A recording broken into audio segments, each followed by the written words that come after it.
Hello, and welcome back to another Night Owl edition of True Crime Metrix. Well, every time Sarah Boone comes up, I think, I'm never going to be surprised by this woman again. She's now shown all the tricks that she's going to do, and that's probably it. It'll probably slow down from here, but anything but, she's finally unshackled. They've taken off that big chain. She can hold her hands up. She can clap. She can use a pen. She can raise her hand to be sworn in. She can raise her other hand when she wants to ask a question to the judge. And what is she doing today? She's in court, asking questions, telling us about her demands. And she's saying, I don't want special treatment, but also I want all this stuff. And the boss of the jail, what is her name? Captain D. Giovanni or something? She's been on vacation. I'd love to know where she's been on vacation. She's a tough cookie. Everything about her persona spells, I'm the boss of a prison. She does not seem like someone you want to mess with, Captain D. Giovanni. I reckon, where does she go on holiday? Where does she go on vacation? Probably a working vacation to Mexico, where she spends half her time by the pool and her other half of the time sorting out the cartel. She sounds really tough. Wait till you see her, but she's on video link, right? She's just come on video link. She's got legal counsel representing her side of things. He's not having any shit from Sarah. He actually gets pretty personal with Sarah. Sarah's now sat at counsel's table. She's out of that little box over on the right where we've been seeing her speak to Honorable Judge Kranick. Mr. J and Mr. Chicken Cacciatore are like invisible ghosts. This is the weakest seeming prosecution team I think I've ever seen. It's just like, what is wrong with these people? They don't seem to have any preparation done. They don't hardly say anything in court. When they do say something, they seem really unsure about what they're going to say. And Sarah, to the contrary, actually, I think she's getting built up. She's getting ready. She's actually sounding a little bit fluid and legal speak, right? Maybe she missed her calling in life.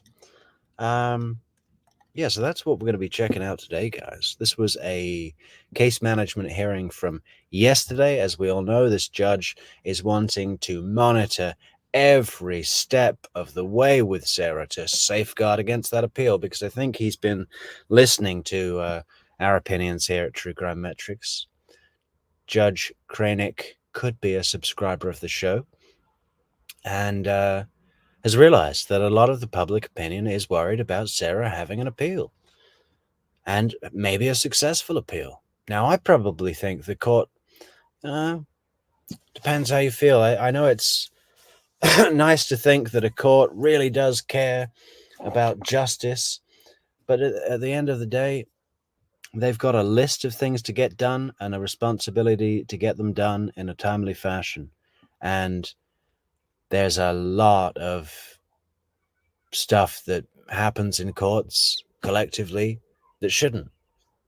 I'm not saying, corrupt things necessarily, but things that are less than perfect. Like if Sarah walked free, that wouldn't be the end of the world as far as the court is concerned. That happens. So perhaps the court just wants to get it out of the way, and if it goes to an appeals court, great. That's a different court, and it's not on his docket. Okay? So let's share this screen over here. Welcome to everybody in the chat already. Welcome, guys. Welcome. Where is our screen sharer? Okay.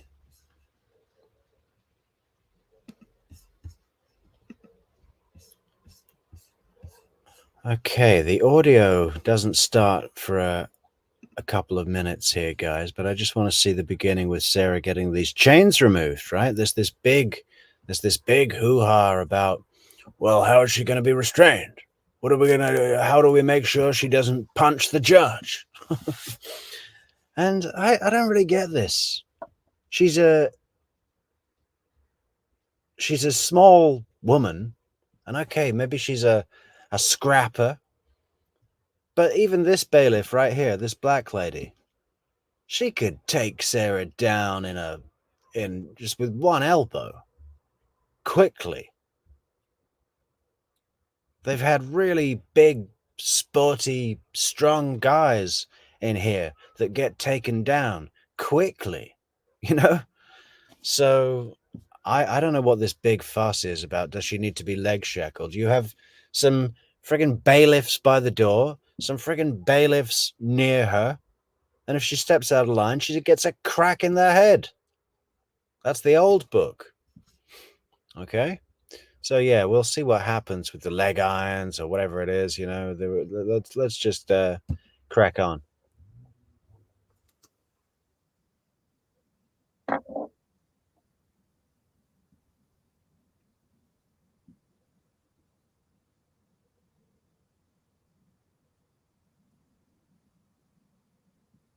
But even there, she's got this look of, oh, here we go again. I've got to have this lady take off my chain. It's amazing with Sarah how she can do nothing and have this attitude, this really bad attitude, right? Incredible. Everything about her. Look at the way she just hung her head there. She's being completely silent and passive, and her attitude is just so loud. Even in the way she breathes, it's quite something.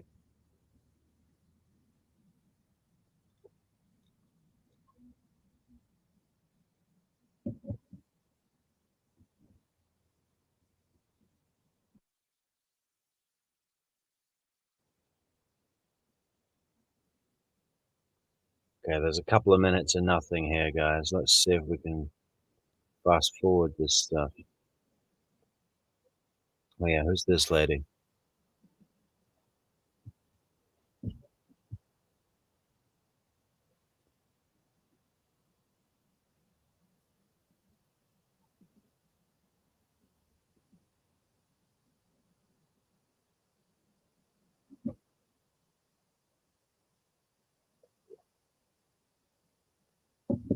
Yeah, the audio's still up. I think it's just about to come on.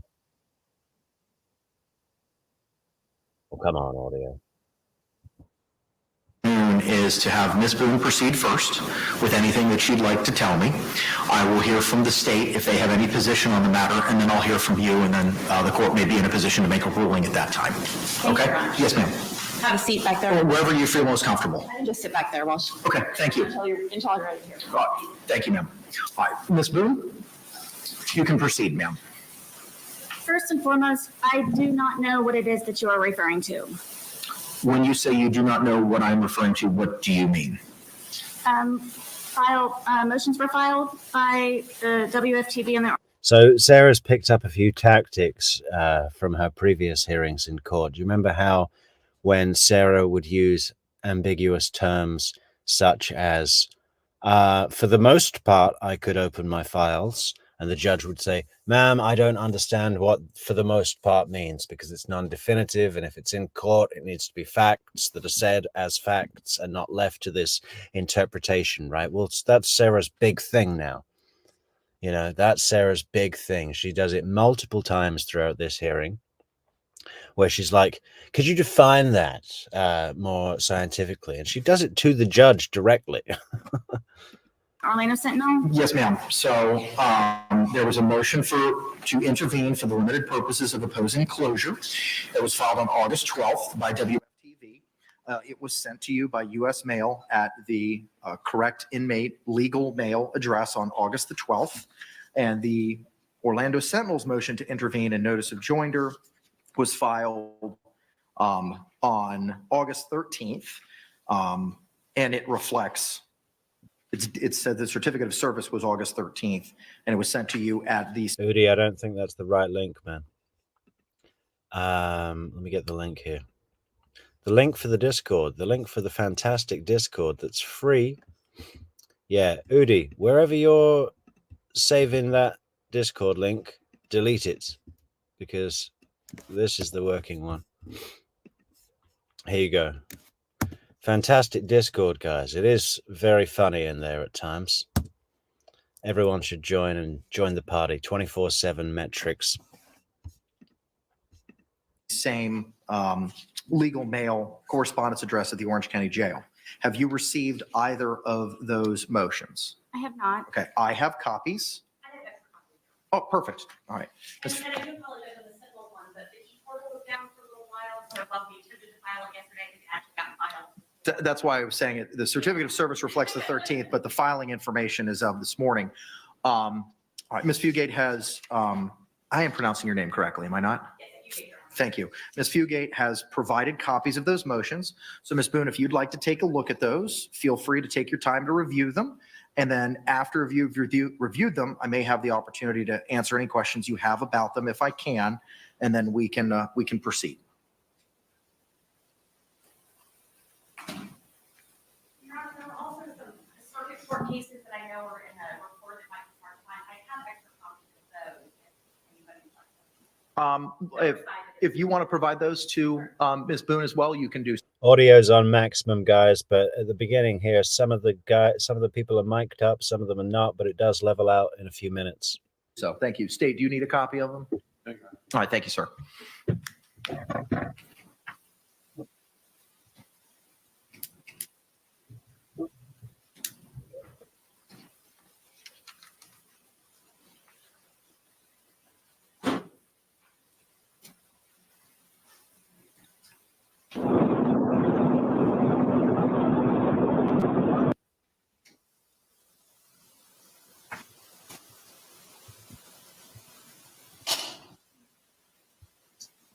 Look at those free hands writing on a desk and everything. Look at it go.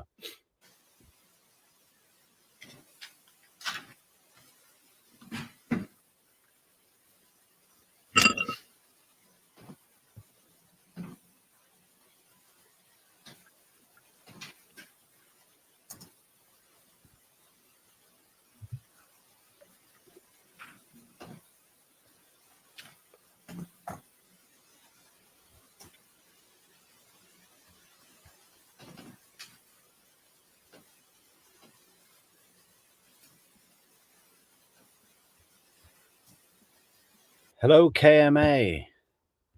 KMA. One of my topics of discussion, as you know, are the requests in regards to the laptop and internet being one of the most important. Would I have had access to that, I would have already had this and not had to sit here unprepared. I believe that is. So she wants internet in jail, a phone in jail all the time, just available to her. She wants a phone with a direct line to the president, a White House phone. All the pens in the prison, they need to belong to her. She wants to keep her USB key with her because she doesn't trust the custodian, the guards, to not leak her files to the press. And the guard, the prison authority people are like, listen, there's metal in that USB key, and that could be made and fashioned into an item that could be a security risk, like a shiv, for example. And if you've seen some of the stuff people make weapons out of in jail, it's incredible. It really is like an engineering feat what they can make a shiv out of in prison. It's crazy. A major violation to my due process of me not having these in advance to prepare properly and to utilize the court's time and everyone else's here by me having to do this now. So I wanted to put that out to you that I am unprepared for this. I did not know that I had a statement to prepare, as everyone else did also prior to being here. Ma'am, you were provided the case law as you had requested at our last hearing. It was mailed to you. You asked for the case law that the court was making reference to. Hang on. It was mailed, requested at our last hearing. Even that head movement, can you see? I know that head movement is coupled with her making an expression on her face. We can't see her face. I don't need to see her face. I know what she's doing. She's making that expression, like that confused thing. You were provided the case law after our last discussion about this at the previous hearing, and she's going, say what? Really? You know, like, what a bitch. It was mailed to you. You asked for the case law that the court was making reference to. You specifically asked for it. That was provided to you. It was mailed to you. Case law? Yes, ma'am. What was the date that it was mailed? August 9. What was provided to you on August 9 was the additional copy of the pro se packet as provided by the Justice Administrative Commission. You were provided a hard copy of that in court, along with the case law that was referenced at the August 9 hearing that the court had said that it had reviewed in anticipation of the hearing that we were having this afternoon. I don't have that. The only thing that I was provided was the notice of provision of witness list from the state. Leah, she's going to make Daryl Brooks look like an actual attorney. She's going to make all of Daryl Brooks's clowning around and holding up his objection sign after being moved into the other courtroom and subject matter jurisdiction and all that shit he was coming out with. That's going to all make sense compared to what we're going to see with Sarah Boone. Okay. And then the JAC packet. Those were both provided to you in court. You are correct. The balance of the things that I'm speaking about were mailed to you at the legal mail address on August 9. Which I have yet to receive. Okay.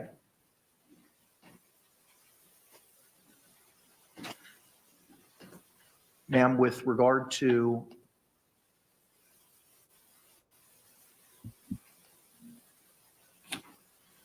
This is the first time I'm seeing each one of these documents. I understand that. They were filed August 12th, and unfortunately this morning, due to an issue with the e-portal. I wouldn't have internet access anyway to receive those. Are you telling me that they don't have, like, what do you call it? Signed delivery where the court will know if she's received it or not? They were sent to you via U.S. mail as well. Yesterday? Yes.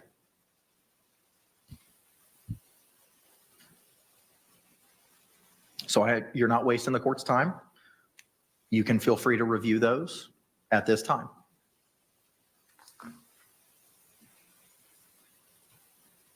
What are these? Is this the case law you're referring to? State versus Smith? I believe that those are the circuit court opinions that are referenced in WFTV's motion, which cite to the Miami Herald versus Lewis decision, which is the controlling law on this matter. All of these are yours. And these are mine to take? Thank you.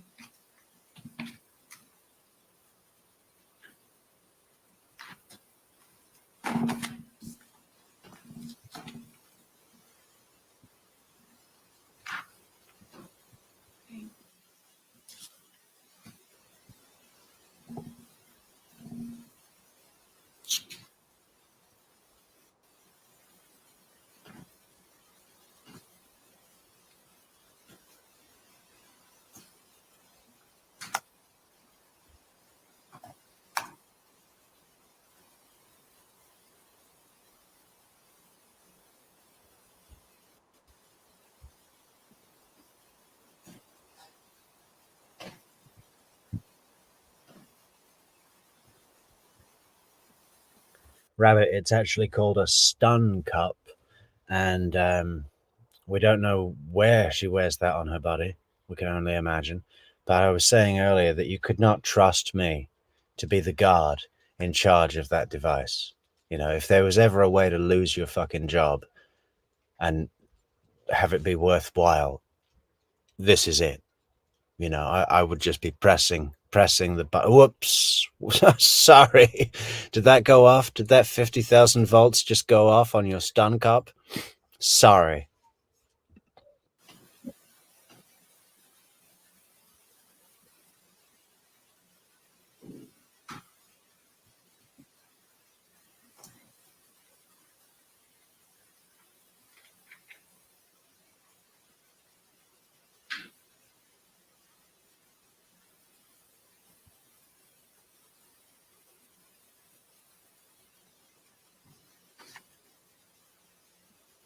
And I tell you what else, Sarah loves every second of this. She loves having the entire court wait for her to review these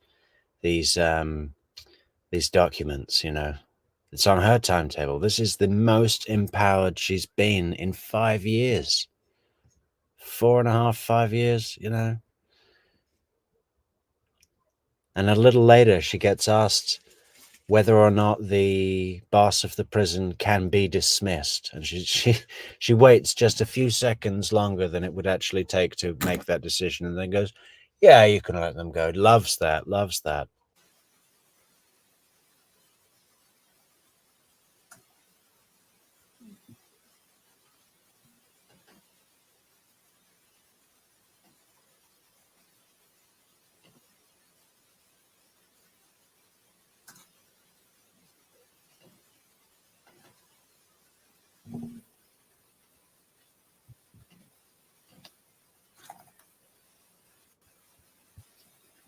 Yeah, DB, 50,000 volts does seem like a lot. It would take down a bear. You could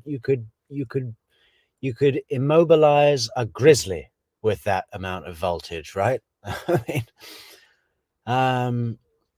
but that's what they're putting on her. We're not making that up. That's what the official guy from the prison came in the other day and said it was 50,000 volts.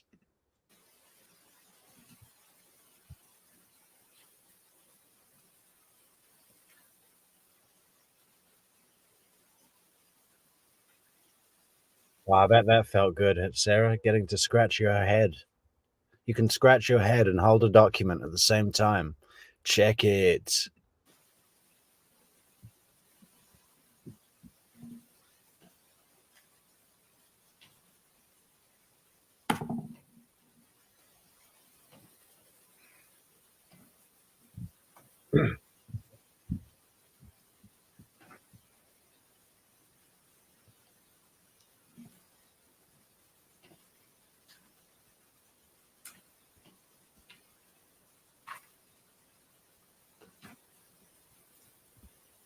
Yes, Leah, they have hairdressers in prison. Quite good ones. I'm ready whenever the court is. There's only so much that I can do just now receiving these. I don't have any opportunity to look up any case law of my own in the meantime, so. I haven't had the opportunity to look up any case law of my own. Okay. I don't even know what to say to that. Yes, I will cite the case of Mickleworth v. State, 1943, where Mickleworth wanted to receive a bag of onions for payment on a monthly schedule. Case law is so funny when you get into it. Like all these situations that are relatable to what they're trying to make a judgment on. But if you go back into case law, at least in England, it's like all this crazy. Mr. Smith wanted to ride a bicycle in the Tour de France. It's like in 1901, but came to an agreement with. It's just bizarre that this is how we go about referencing whether something is in the law or not, you know? But of course, you can't update it every year. There's so much of it. So you get all these really old examples that don't make any sense anymore. You can proceed, ma'am. What is it that you'd like to tell me about your concerns regarding the September 3rd evidence viewing that's been previously scheduled? My concerns is regarding my case and the whatever is left evidence that is not already on the internet or posted anywhere on social media. And I'm wondering what the reasons for the court other than sensationalism and exploitation, the purpose would be for them to watch me look at the remaining bit of my evidence that has not been globalized. Again, my main concern is it is for exploitation purposes, which has already been greatly applied to my case in many, many ways globally again. And I see on the motion to intervene for WFTVs, my question is, why is this an important criminal proceeding? And why do they need to have it? Why is this an important criminal proceeding? What, a murder charge? That's the highest in the land, Sarah, okay? Yes, it's an important criminal proceeding. Murder. Monitored. I don't understand the reasons why just for this one. I'm not asking for all of my other hearings to be closed. Simply, this is my one and only. It is my right to have some kind of privacy regarding my case. Nonetheless, it is an active case. And it's my understanding that some information is not able to be publicized due to privacy. And it's not their right to pry and exaggerate, which is the whole point of why they want to be included in this one and only most important hearing that I would say that I have on the horizon. The press doesn't have a right to press themselves into everything in regards to my active criminal case. And I feel that from this one meeting should be closed to the press so I can rightfully, lawfully do what I need to do in order to properly, rightfully, and lawfully defend myself. At this point, I feel that there's nothing even suppressible in my case that is not already on the internet and have been spread all on the internet. I'm trying to salvage whatever it is that I can possibly to have a card to play at least one in the end during my trial. I do not feel that it is right lawfully to have them included in this hearing, this one hearing, and I am asking for their admittance to be closed. Okay. This is an active, ongoing investigation and case. You see what I mean? That almost sounded possible as an attorney language presentation of a request, right? I mean, that almost sounded like a lawyer. So who knows? Maybe she's going to blow us away. Anything else, ma'am? No, Your Honor. State, do you have any position on Ms. Boone's closure motion? No, Your Honor. All right. Ms. Fugate?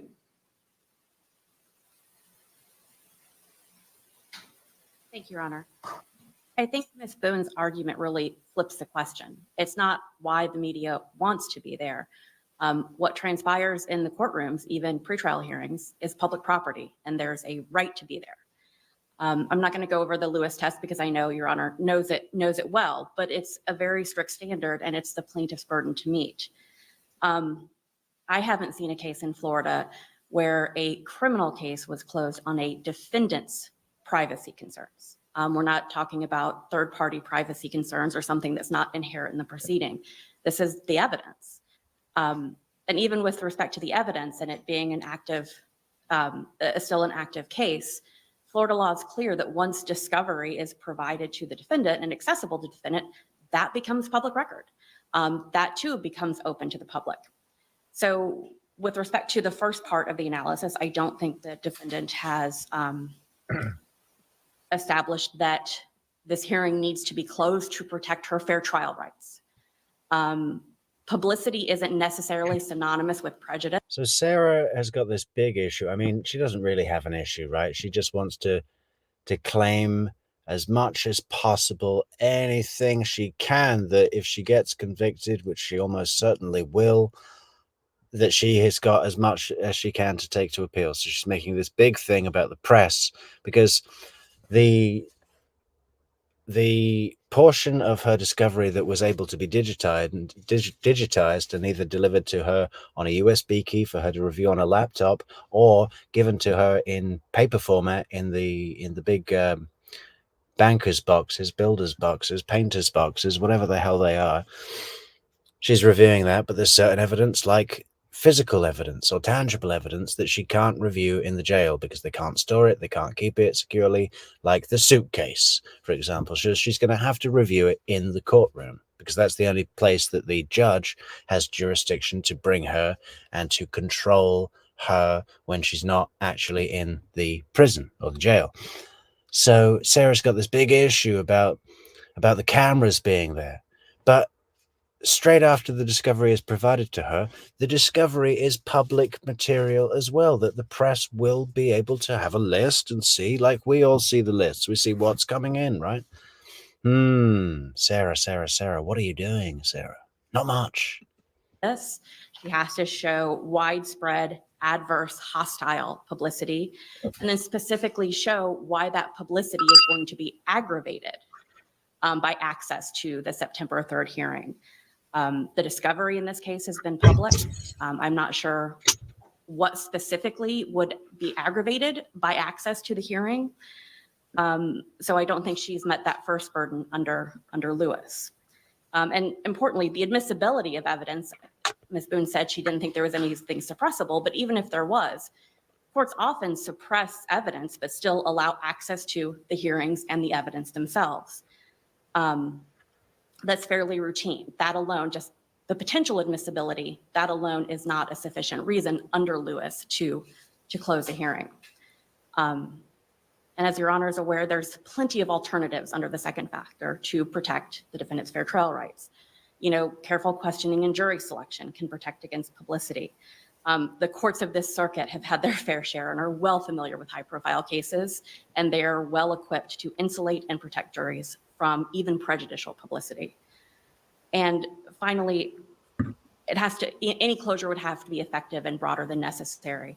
Again, I'm not sure why the hearing would need to be closed, but I think even Ms. Boone has indicated it would be ineffective with what's already out there. And that was a consideration under Lewis. If the information is out there, the discovery in this case has been public, there's no reason to close a hearing that's simply going to discuss things that have already been made public. I think heightened public attention only increases the need for transparency. Okay, KMA asks, she has asked for a neuropsychologist. What the hell for? What do you think? What's the reason? What does she have up her sleeve? I don't think Sarah knows what she has up her sleeve, right? She looks at the list, and Sarah's got no shame in using every penny of the state's money that she can, right? It's already been $10,000 to Mr. Lang for photocopying a few bits of paper, another $1,000 for travel expenses. What is he traveling in? A Ferrari? Yes, we can only bring the documents in the Ferrari. The copy shop only accepts documents that are delivered by a Ferrari. No, she looks at the list of stuff's available. She's, neuropsychologist. Well, we'll get one of those. I don't know. I think she's just getting everything available to her, so she's got as much to work with as possible. I don't know that she has a specific plan for what to use a neuropsychologist for. I'm not even sure she really knows what one is. But it's a long word. It's a fancy word. It's a doctor word. And that looks good, right? She can... Is she going to have herself tested and say that she's not fit to represent herself? Well, I don't see how that would work. Is she going to claim insanity? Well, I don't see how that would work either. What else could she be doing? It's difficult to tell, but I don't think she has a specific plan. She's just got this list of stuff that's available to her. What experts can, if you're a pro se defendant, you still have access to experts. You have to request to the judge to say, listen, I think we should have this expert to show this. We'll have to see. We're all on the edge of our seats. Closure of judicial proceedings is a drastic remedy. And I don't believe the plaintiff has met her burden in this case, Your Honor. Okay. Unless you have any other questions. I do not. Thank you, Your Honor. Any closing remarks from you, Ms. Boone? Yes, Your Honor. First, I'm only asking for this one hearing, which is a very important hearing. I believe that the press is simply in it for ratings and publicity. My evidence is The press is simply in it for ratings and publicity. Well, as opposed to what? Goodwill? Benevolent deed? It's the press. Yes, they like ratings and publicity. That's why they're called the press. What do you think? It's their school project? Ratings and publicity. Yes, Sarah. That's why they're here. Absolutely. You're correct. active. And I'm trying to salvage the little bit of anything that I have pertaining to my evidence that is not available online, which would be in that hearing. And I also heard she was speaking in regards to once discovery has been received, that is therefore public record. I just received my discovery for the first time, and I'm still reviewing most, if not all of it. And I have not had the time to go through all of it, but I literally, on the record, just received my discovery to even have an opportunity to prepare to review any of that. And in regards to the hostile publicity, I have letters, I have messages, I have tablet information. I have an entire folder dedicated to publicity in more than one way as being hostile, good, bad, ugly. It's publicity. This will incredibly enhance my inopportunity to have a fair trial because of the already millions of viewers that I have in my case, literally in my case. This would just contribute to it even greater. I'm not asking for all hearings to be closed. I've not had an opportunity to review my discovery, which I just received. I have an entire folder and more information and letters and evidence in regards to publicity, hostile, any type of emotion that you can come up with. I have received from Australia being the most recent. So I do not believe just because Any type of emotion you can come up with, I have received. Okay, from Australia being the most recent, and she loves that as well. Being an international superstar. Maybe I should send her a letter from Portugal. Some hate mail. What do you think? as they would like to, again, in my opinion, for ratings and for publicity. It's one hearing. There also is a solution that I believe, my understanding was that this could be held at the Orange County Sheriff's Department. The question was in regards to transport, which is a possibility. It was a matter of the decision. Judge is sitting up there thinking, how did I get into this? What was it? What was I thinking? I volunteered to take this on. Why?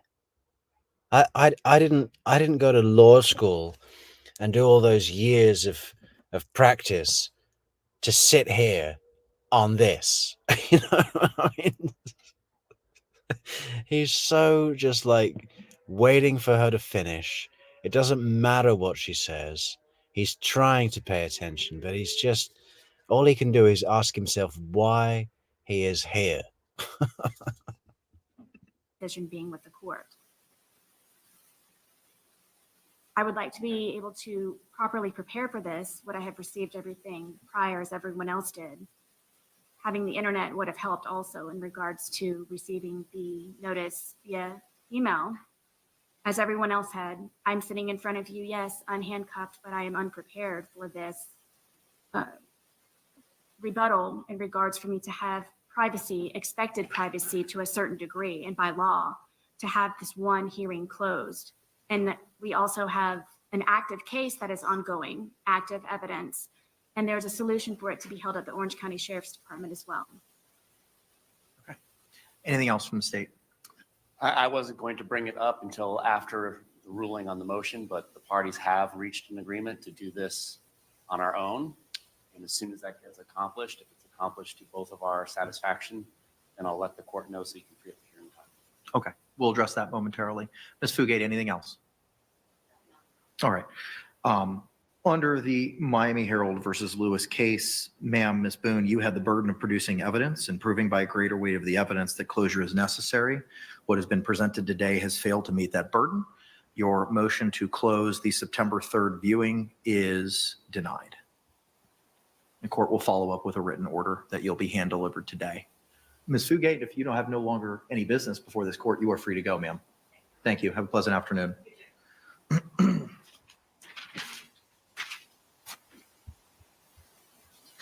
Judge, Mr. J, yes, ma'am. forgive me. When you stated to the court that my motion was oral, was this during the last hearing that we had? You requested this both, ma'am, on August 5 and on August 9.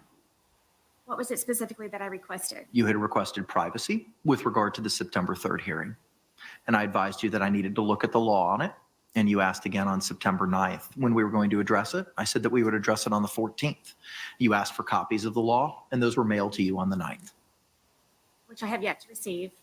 And I was not aware of, I was not instructed by anyone in the court, including yourself, that that was an oral motion.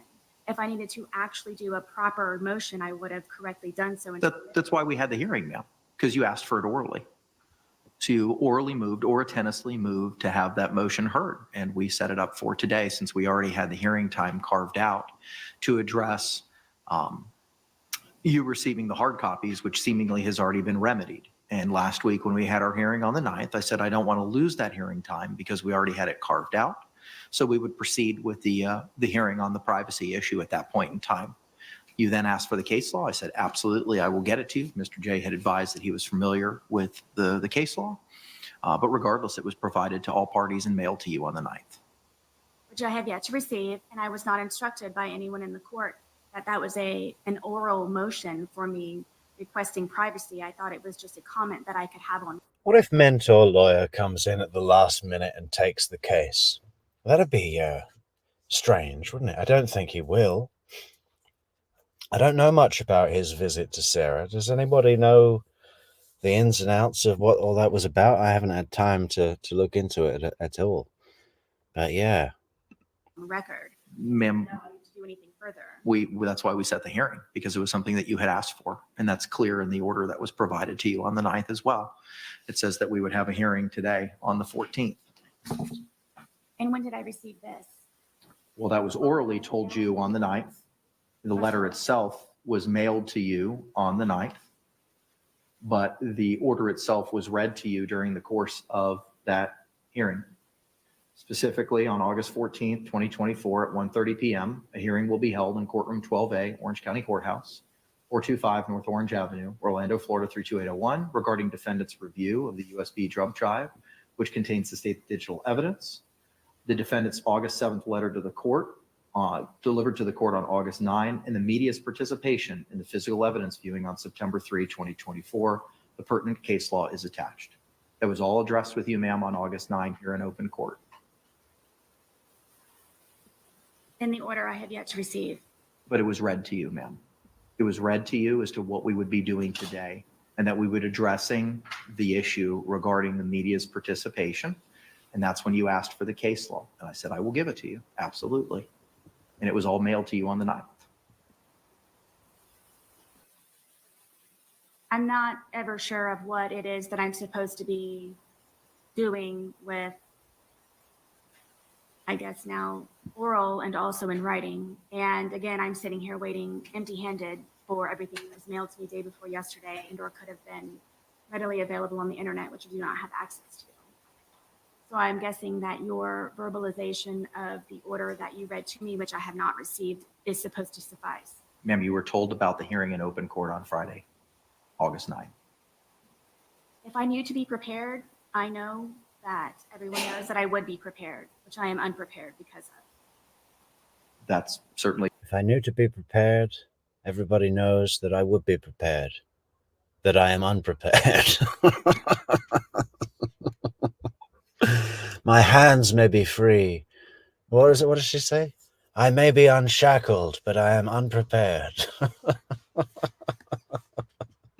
your opinion that you're entitled to. Any reason for Ms. Fugate to remain? State. Okay. From the state. All right. Ms. Boone, any reason why counselor for the Orlando Sentinel and WFTV should remain? No. Okay. Thank you, ma'am.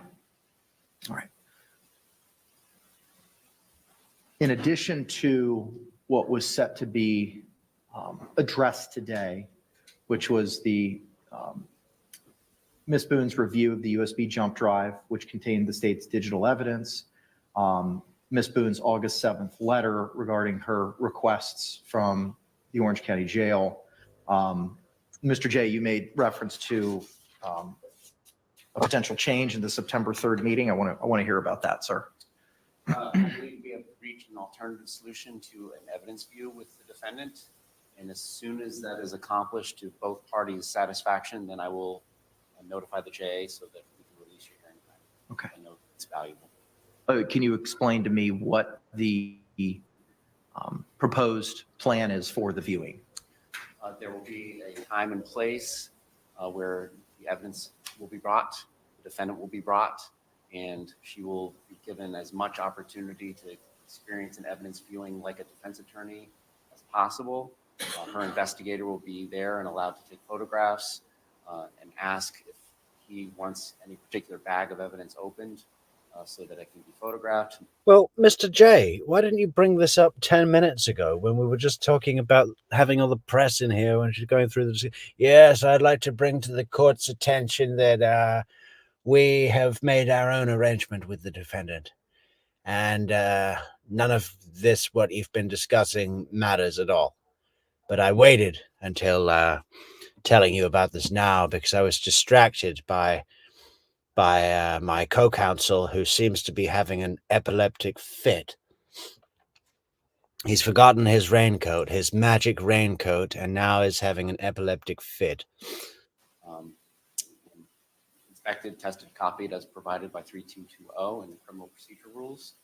And then the evidence will be brought back to where it's stored, and then the defendant will be brought back to the Orange County Jail. Okay. Have you had a conversation with Ms. Boone prior to today regarding this proposal? Well, with Mr. Lane, who has indicated her position, which was that she agreed to that. Okay. All right. Ma'am, I don't want to go into specifics of what you've had with your investigator, but has he relayed to you what Mr. J just advised the court of? Yes, to a certain degree, it has not been fully explained because it is in the process of being spoken about between the two of them.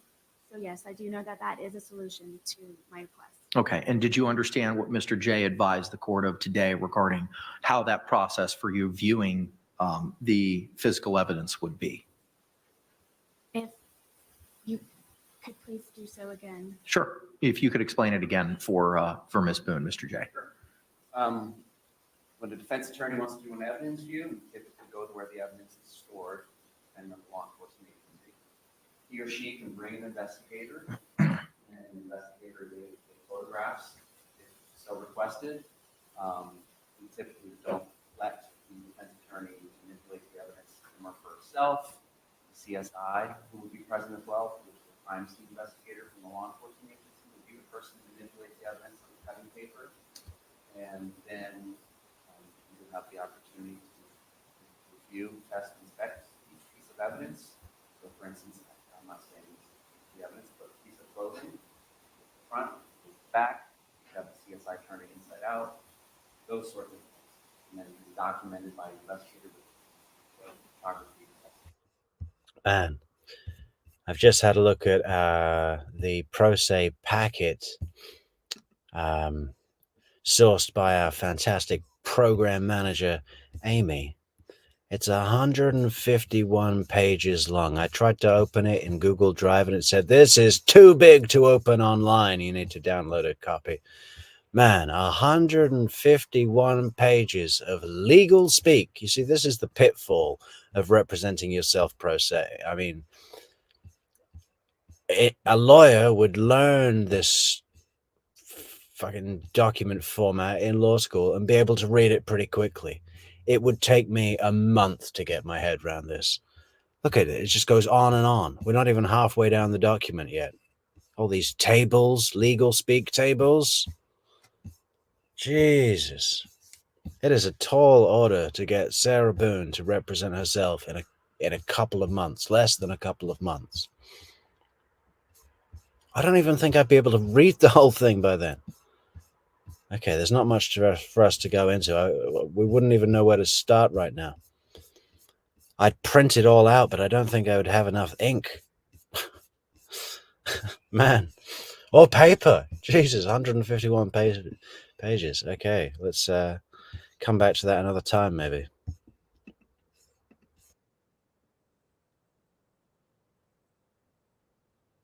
Oh, maybe. Oh, the butcher paper. Yeah, we need that butcher paper. I love that they keep going on about butcher paper.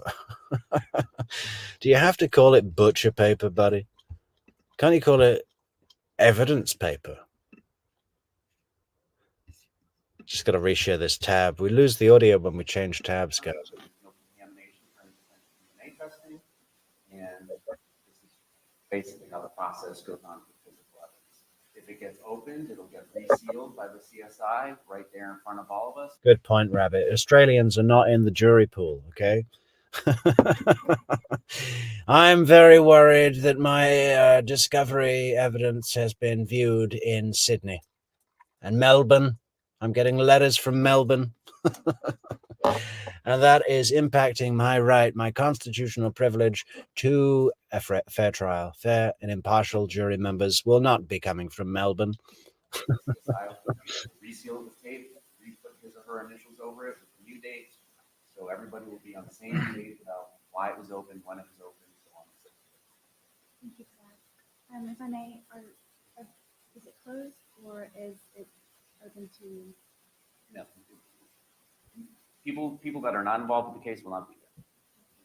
And if I may, if you know, will my phone physically be there? If it is stored in physical evidence, then it can be brought over. We're not going to be turning it on. If it needs to be photographed or examined, it can be photographed and physically examined. But in order for it to be turned on, it would have to be done at a different location where there's something called a Faraday box or room where electronic signals cannot come in or out.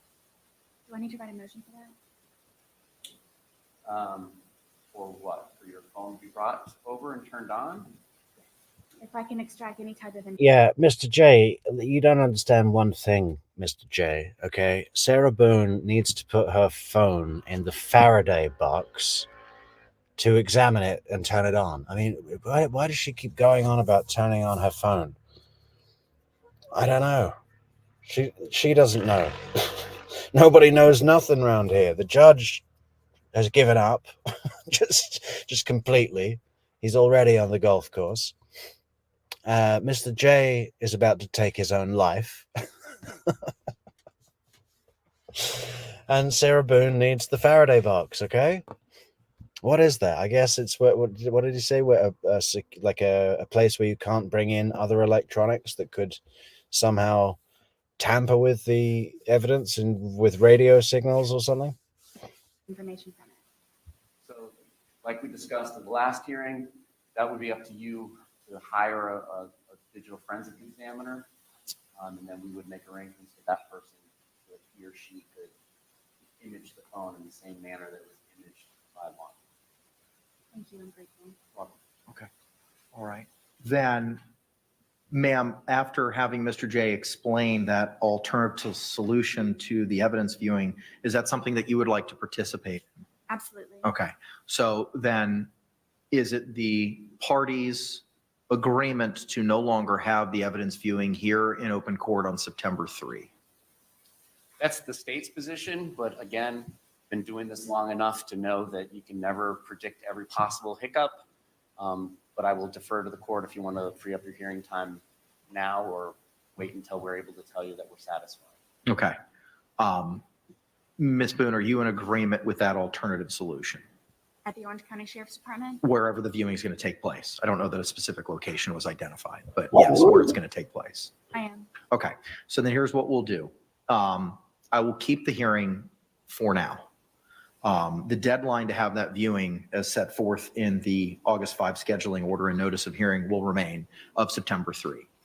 If that evidence viewing takes place at a law enforcement agency based on the protocol as identified by Mr. J, I'll just need a notice that's provided, signed by Ms. Boone, signed by the state, signed by Investigator Lane, as to when it took place and how long the viewing was. And if that's provided to me, we'll then cancel the September 3rd hearing. Yes, sir, we'll do that, and we can even list physical items that were brought. Indeed. My only question about that is we had sealed at the last hearing the witness list and the exhibit list. I think all the property receipts and all those sorts of things are already in the public record. Okay. I think there's a vast difference between a list of evidence that's already in the public record versus having them look at it with television cameras. Okay, all right, fine. Ma'am, are you amenable to that additional procedure that after the evidence viewing takes place, you would sign a notice reflecting when and how long that evidence viewing was? Of course. Okay, and then once that's provided to the court, it can be filed and then the court will cancel the September 3rd hearing. Yes, ma'am. And that is done by the state? The state will Provide prepare the it. documents and bring them. Yes, ma'am. The state will prepare it. All you need to do is just review it and sign it. Thank you. Okay. All right. Thank you, Mr. J, for providing an alternative. Yeah, thank you, Mr. J. And thank you, Kim and Cinderella, that bought us a few coffees on buymeacoffee.com. Just a reminder, guys, to leave a like on the video if you're enjoying the show, if you're finding it valuable. Leave a like on the video. That helps us out enormously. Subscribe to the channel because you don't want to miss what we've got coming out all this week. And coming up to Donna Adelson's trial, followed by Sarah Boone's trial, pretty much straight after, back-to-back, 2 huge trials that we've been waiting for years, guys. We're going to be covering all that live, so hit that subscribe button. And what else? If you want to support the channel, you can be like Kim and Cinderella and buy us a coffee on buymeacoffee.com, link in the description. Also links in the description to our membership packages, guys. Patreon, YouTube, buy me a coffee, all in the description. We've also got super chat, super sticker, super like, super thanks on the video here, and links to the social networks and Discord in the description for the video. And Discord is great. It's free. Stuff's going on in there all the time, and it can get pretty funny. Okay, so everyone should join the Discord. Support the channel, like the video, subscribe to the channel. For a solution. Ma'am, I wanted to go back and address your request for the freedom of movement motion that we addressed last week and your desire to use a stun cuff. I understand that a representative from the Public Defender's Office spoke to you about clothing and what they may be able to provide to you. Is there any preference with regard to clothing that you may have? As opposed to a skirt and pants? Correct. Yes, I very much would prefer to wear a skirt. Okay. So if you wear a skirt, as explained to you by Officer Barnett, the stun cuff is located on your calf Achilles area. It would be something that would be viewable by the jury. So you have, or do you understand that if you choose to wear a skirt for clothing purposes, that's going to be viewable by the jury? I understand. My belief by you asking me was that maybe it could be moved to a higher place where it cannot be seen, or is it strictly to the one area? As Mr. Barnett or Officer Barnett explained at the last hearing. Well, a higher place where it cannot be seen. Sarah, stop talking, okay? We don't want to know, Sarah, okay? How the stun cuff is affixed to a person. It is on the lower leg ankle area. Okay. I'm not understanding why this is being asked. Because I want to bring it to your attention that if you have a desire to wear clothing which would reveal the stun cuff, I want you to understand that it's something that the jury can and may be able to see. I understand. Is it a decision I need to make today? It's something that you need to consider. I have. If you're wearing pants, they obviously cannot see it. If you're wearing a skirt, they can see it. And you're making a intelligent, knowing decision that they can see that and that you want to proceed with wearing a skirt. Your other option, if you do not like either of those, is the parties will remain, you'll be hands-free, as we discussed, but you'll have the leg restraints like you have today, and everyone will conduct everything from counsel's table. All direct examinations and cross-examinations, any questioning of any witness. You see, I think she wants the jury to see the stun cup so that she can make a big song and dance about how persecuted she is and how she's not given a fair shake and all this stuff, right? And I had this idea today that if that's her game, right, perhaps the best thing for Sarah to do would be to conduct her entire defense from being held in a set of medieval stocks like this, right? So her opening statement, she would be presenting to the jury from the stocks, saying, ladies and gentlemen of the jury, it was not in any way, shape, or form intentional. And keeping with the theme of the stocks, perhaps instead of objecting in the normal way, the prosecution could simply just throw pies at her. They could have a huge assortment of pies, apple, blueberry, key lime, every black forest fruits, and just throw pies at her instead of objecting. If she wants to go down the route of, look at me, I'm so persecuted, medieval stocks, right? We could put some wheels on them so she could go up and down.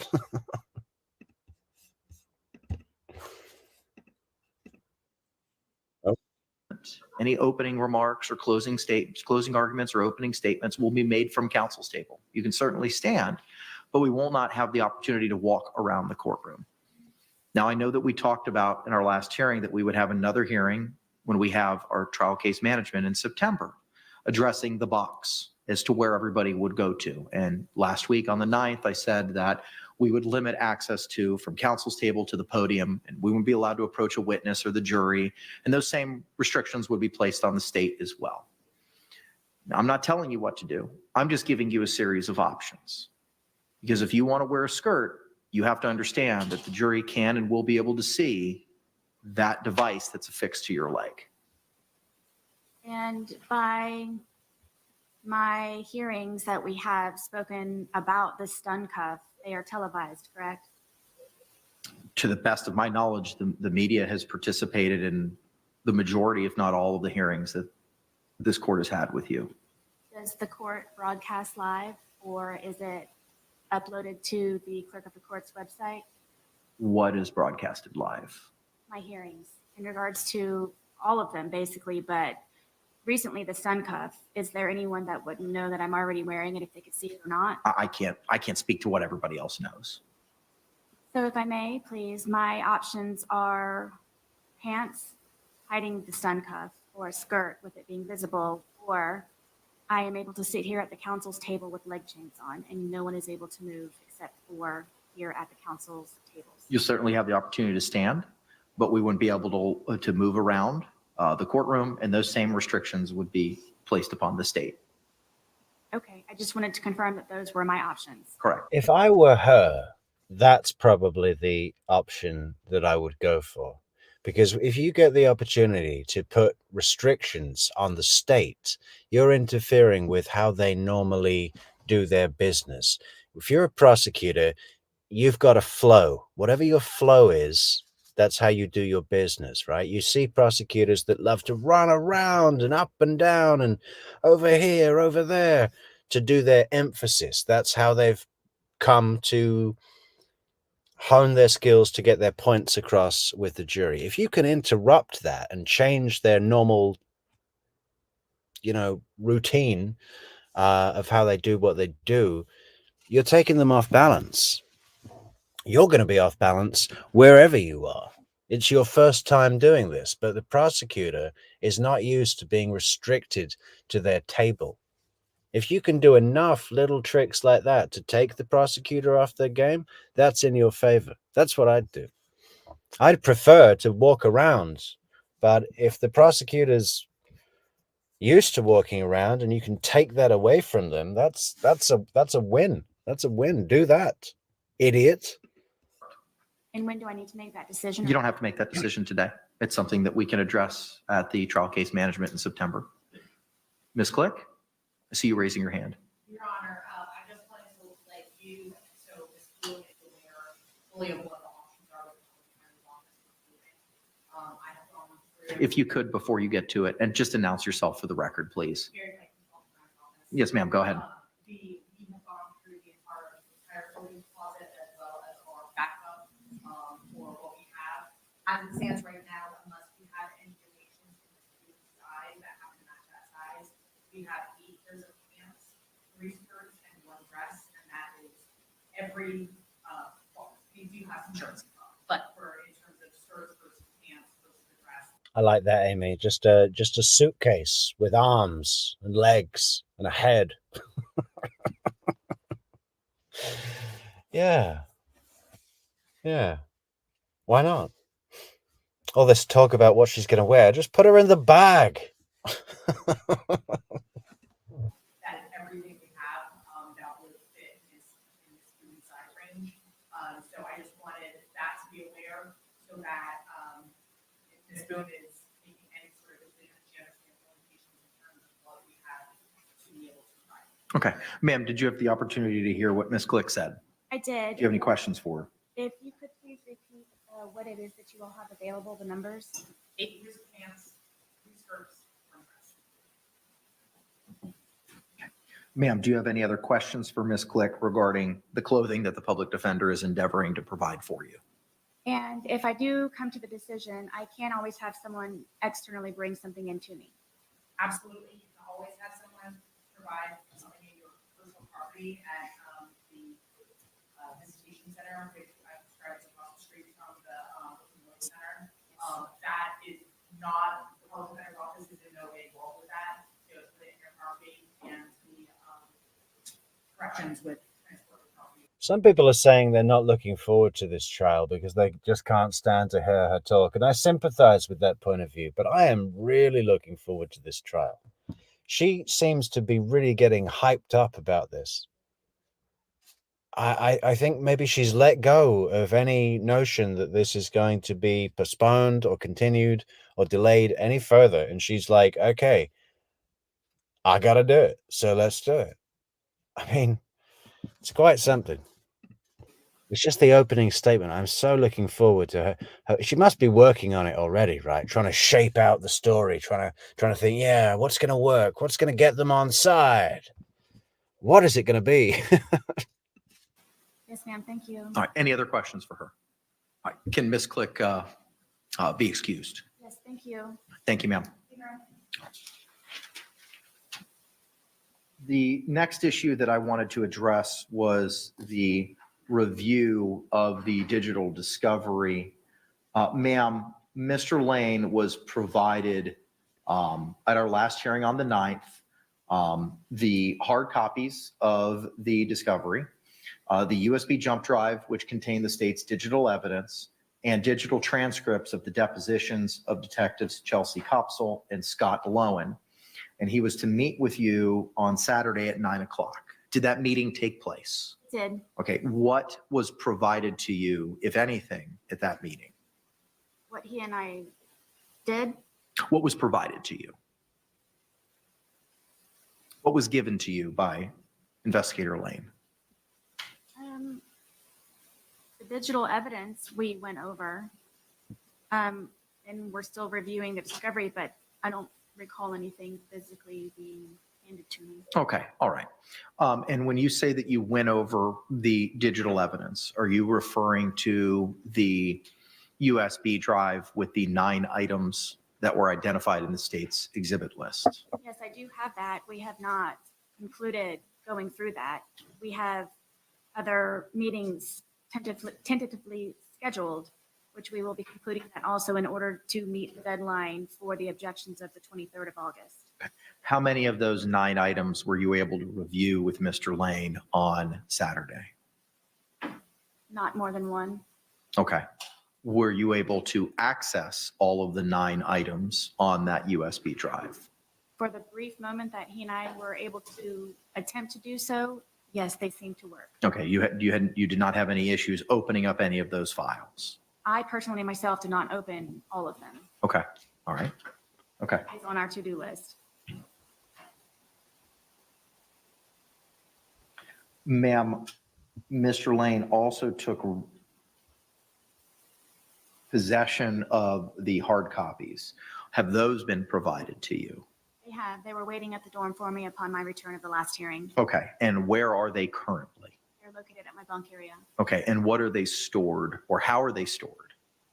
The hard copies you're referring to? Yes, ma'am.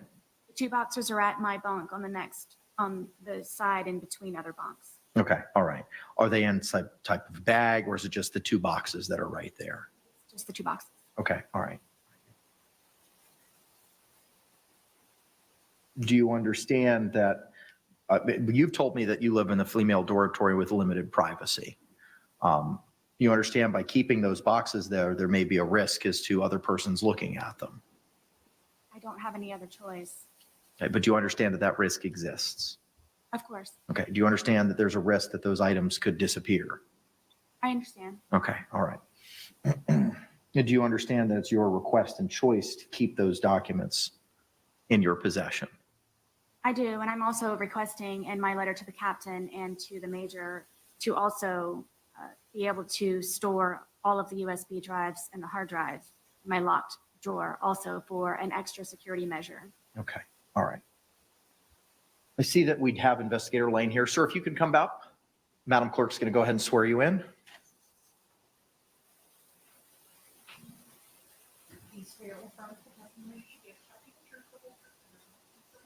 I do.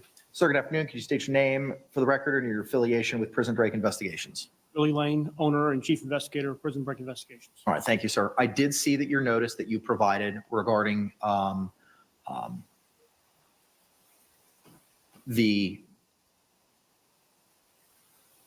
distribution or providing the discovery.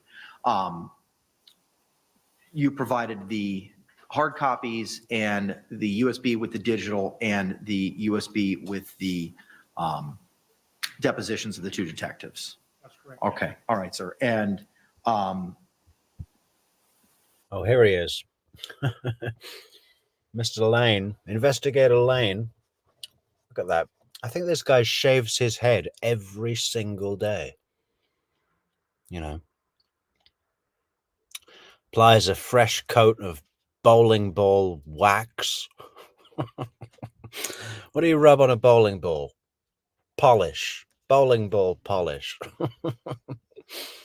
Every morning he opens the bathroom cabinet. It's just stacked, stacked with bowling ball polish. Oh, the whole cupboard. when you met with Miss Boone on Saturday, again, I don't want to go into any specifics, but were there any issues accessing any of those USB drives or any of the files? Not at the progression in which we made through the files. Okay. I will be happy to let you know. All right, very good. But as of right now, there's been no issues as to access from what you've reviewed. Okay, all right. State, do you have any questions for Mr. Lane? No, Your Honor. All right, ma'am, do you have any additional questions for Mr. Lane? In regards to the drives, Correct, based on what was teed up for hearing today, which was addressing your review of the USB jump drive, which contains the state's digital evidence. Mr. Lane, are you able to briefly meet with me downstairs after this concludes? I'm not sure if that's permissible with the policies and procedures. If not, I'm going to try and schedule a meeting with you.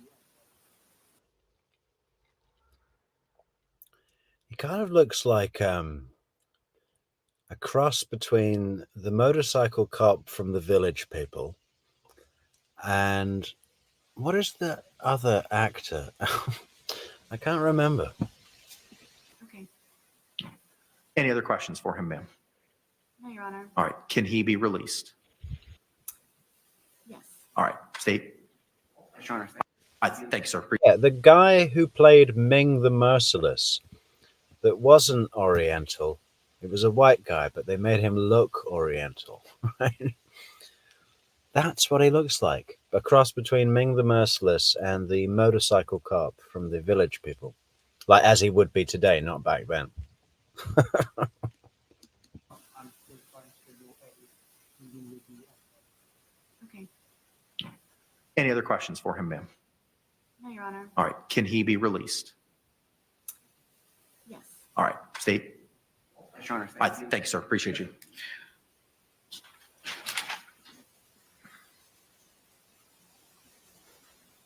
Okay. The next, ma'am, is your letter from August 7th to Captain DiGiovanni, which is the court has had the opportunity to read. I believe that we have a representative from the Orange County Jail who's appearing virtually. If you could please unmute yourself and turn on your camera, whoever it is that may be appearing from the Orange County Jail. I have a Administrative Sergeant De Jesus on the link. Good afternoon, Judge. This is Captain Gina DiGiovanni with Orange County Corrections. Okay, if anyone wants to hear what a tough woman sounds like, here she is. The cartel fighting Captain DiGiovanni. I'm the captain of the Female Detention Center. And yes, I have Administrative Sergeant Stephanie De Jesus with me. All right, very good. I will also want to make it clear that I have Orange County Corrections Department Legal Counsel Scott Chevenel on the phone with me. Okay, very good. If all of you can, if the Captain DiGiovanni and Sergeant De Jesus, if you could please, I only see you, Captain. If Sergeant De Jesus can come into frame, we'll have Madam Clerk swear you in. If you both can raise your right hands.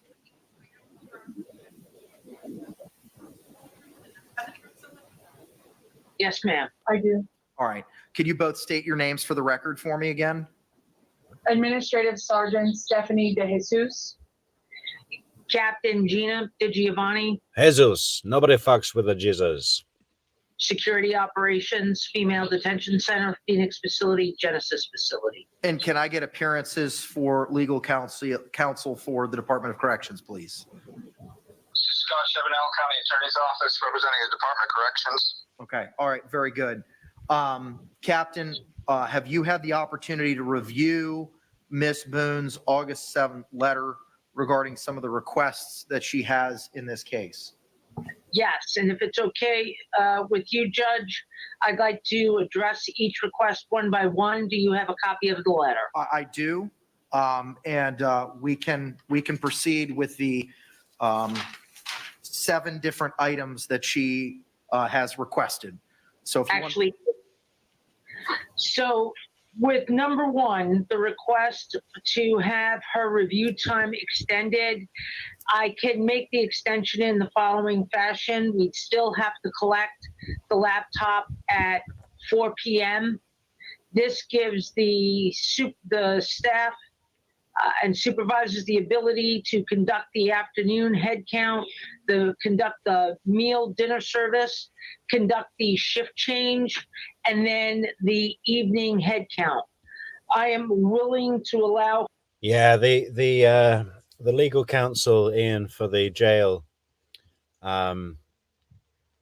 really doesn't take any guff at all from Sarah. It's probably the least person, the person who puts up with the least of her shit of all people. You know, Mr. J doesn't care. The judge is just pretending to be super nice. And even Captain DiGiovanni is like, well, we can accommodate some of those needs.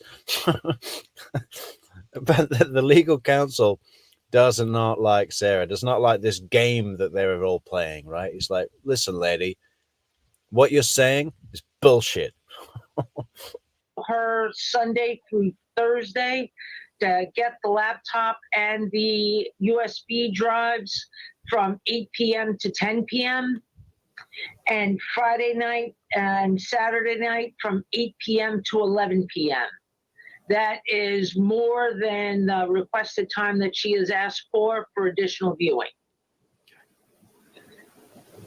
Ma'am, do you understand the extension that's being provided by the Orange County Jail regarding the laptop, that on Sundays through Thursdays, additional time from 8 p.m. to 10 p.m., and Fridays and Saturdays, 8 p.m. to 11 p.m. Correct, with them collecting it at the normal 4 p.m. time. Correct. All right. Do you have any questions regarding that extension? I do not, Okay. Is that acceptable? very much. All right. Moving to the next issue, Captain, the USB drive security. Number 2, USB drives. It's a matter of security. The metal tips, the Hey, thanks so much for the super sticker, C. Malone. Well done for supporting the channel, C. Malone. Thank you very much. drive itself can be fashioned into something other than what it's originally intended for. These items are secured in a secure control room and inventoried by our supervisors on every single shift. They're also inventoried and acknowledged being in good working order and repair by my DSTs, the escorting officer, and my supervisors. So there's at this point, unless directed by legal counsel or consultation with legal counsel, I believe. A new game, guys. We have to guess what Ian does. What does he mean he's on the way to a job? Like a hit? Gary's got a gun. Gary's got a gun and a picture in his pocket. Believe that these drives are secure and managed. This, by the way, is the same way it's managed by other facility captains, that you get a viewing period and then everything gets secured and inventoried. Ma'am, do you have any questions with regard to the USB drive request in your letter and the position of corrections regarding it being a matter of security, and how the USB drives are secured, controlled, inventoried, and confirmed to be in good working order? I understand the process. My only concern is if I'm able to have my hard copy of 2 full boxes of my discovery, I'm not sure why, other than the fact that the assumption could be made that it could be made into something other than a USB drive. And I'm trying to avoid any further leaks of information that could possibly be suppressed or utilized in my case. So I didn't know if I could have my hard copies. I'm unclear other than those reasons. Amy wants to see a picture of what Gary's wearing today. For anyone who doesn't know, Gary is Ian's little dog, a very stylish dog. It's Friday night, Amy. So I'd be willing to wager that Gary is wearing a full top hat and monocle, maybe a little walking cane. Reasons why I cannot have those as well. To the extent you're able to answer that question. And I would just chip in that, obviously there's safety issues, and you can definitely distinguish between, paper copies and anything made out of metal, which is what the captain just testified to. That's the problem, it sounds like to me, is anything that could be a safety hazard is an issue for us. So, ma'am, do you have any other questions regarding the Corrections Department position with regard to the USB drives? What was the outcome? It sounds like unless I've missed something, it sounds like the Orange County Jail is going to continue with their protocol of storing, inventorying, and keeping the USB drives in accordance with the procedure as provided to you and read to you in open court. And that's due to metal? That's due to the reasons that were already identified. The matter of security regarding the drive being fashioned in a way that may affect security, and it continues to ensure that those drives are secured, controlled, inventoried, and in good working order. Do you have any questions? Could you please provide the last name of Scott, the legal counselor, please? Okay. Cam says this seems to have been a vicious cycle of mental health issues, plus alcoholism, plus serious domestic violence issues, which combusted. Yeah, absolutely, Cam. You know, and if she'd have been smart about that, she would have used all of those elements that you describe, each and every one of them. Jury members can identify with those, either through their own experience or viewing the experience of someone close to them in their own lives, right? Every single one of those elements can garner sympathy, understanding, compassion. If Sarah Boone had formulated a defense from day one that accepted all of those faults in this vicious cycle which combusted and presented it to a jury, while at the same time showing ownership over these things, contrition over her part in these things, self-awareness of the dangers, and you know, demonstrated that she wanted to help others through similar dangerous situations, I think the jury would have let her off. I think some jury members, now it obviously always depends on who you get, right? But there is a jury out there that would have taken all of that into account and said, you know what? You've already done 5 years. We're going to let you go. It could have happened, but she's completely blown that out of the water. That was her best opportunity. Her best chance was to do something along those lines. And she completely missed it. And fuck knows what she's going to end up with as a defense, delivered in her incredibly unlikable way. I mean, what if every member of her jury is Kim Casimiri? It's just 12 Kims. She hasn't got a chance. I'll spell that, Judge. Shevennell. One more time, please. Shevennell. Thank you. With regard to the third request is to a classroom, Captain DiGiovanni. So that classroom is a multi-purpose classroom. It's used by programs and chaplain services. I cannot allow the use of a classroom.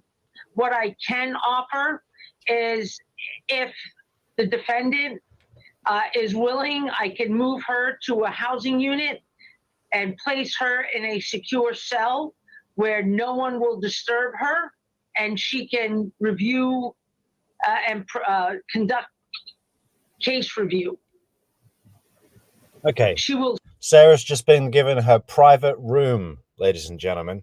Surely she's not going to have a problem with that, right? That's exactly what she wants. She can have all of her discovery in there, 24 hours a day, complete privacy, quiet, on her own, doesn't have to worry about mad shit going on in the jail and all of what happens that I'm sure can be very distracting when you're trying to read your way through advanced 151-page legally worded documents, right? And there's some prison brawl going on. You know, it's going to be distracting. She's just been given her own room, ladies and gentlemen. The best thing on offer is now hers. Surely she hasn't got a problem with that, right? Will still have access to a shower. She will still have access. It's got an ensuite, Sarah. Your own room, your own bathroom. Amazing. Come on. To open day room time. She will still have access to phones, but the review and her location will be in a secured housing location where she would be the only person in the cell. Ms. Boone? Captain, is this She's like, I want a private chef. No. If I get my own room and my own ensuite, I want a private chef. Lima dorm? K dorm. Kilo. So my only options are being moved to the maximum security dorm or my bunk. K dorm is no longer a maximum security.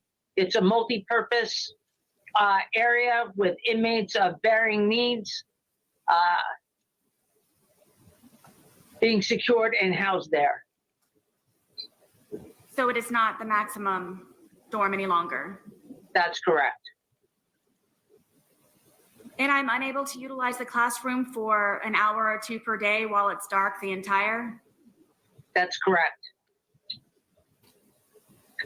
And if I may ask, other than it being accessed on a rare occasion of the 2 classes that do participate in that classroom, why is it that I'm unable to sit and be viewed by the officers at all times in my dorm comfortably to be able to utilize the phones on a regular basis, the day room on a regular basis, to be able to go outside to recreation, to have just for fresh air? How is that? I'm not understanding specifically why the reason is it has to be so extreme from going to being locked behind a door 24 hours a day to not being able to just utilize the classroom for an hour or two per day.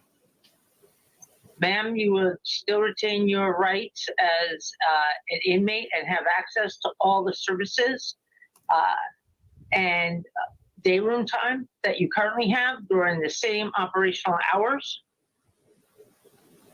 And instead of having to move items from a housing area into a classroom where the officer may have line of sight, I cannot guarantee that my officer will have continuous unfettered access to you to ensure the safety and security of that classroom while something may potentially occur in the housing unit. So as a matter of security to the rest of the inmates in the housing unit that you are currently assigned, my staff and the facility, I can make the accommodation where I could put you in a single person cell where you would have unfettered access, uninterrupted access to your case material, and still have my officers in the housing area where if you had a question or you wanted to take your shower during normal day room time, you would be able to do so. I've been in a situation where I have been behind the closed doors also when I was made peace. Sarah, shut up. It sounds like a hotel. It sounds wonderful. You can have a shower anytime you want. You've got access to the day room, to rec outside, fresh air, Sarah, anytime, the same times that you get anyway. But you don't even have to move your documents in and out of the classroom. You can just leave them in your cell because it's locked. It's yours, baby. Take it. See, when I first got to Orange County Corrections Department, and if it's anything like that, I do not ever want to have that experience again. And to be honest with you, forgive me, Captain, but I do not believe that it would be this simplified. And nonetheless, I'm behind a closed door for 24 hours. Is there anything that I can do, any kind of research or further explanation in order for me to try to still be able to utilize my dorm, which is general population dorm? The judge is what is he doing? I think he's either asleep or he's just like holding onto the edge of the table with every inch of his power. Where I do have friends and I do have some type of comfort there in order for me to be able to access the classroom, or simply are my options from working on my bunk or to the extreme of being behind a closed door for 24 hours.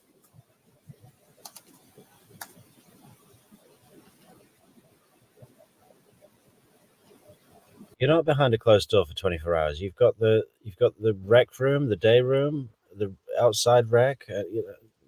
What's the problem? She just wants to have a problem with everything. It's really tiresome, isn't it, guys? It's really like long Sarah Boone. Captain?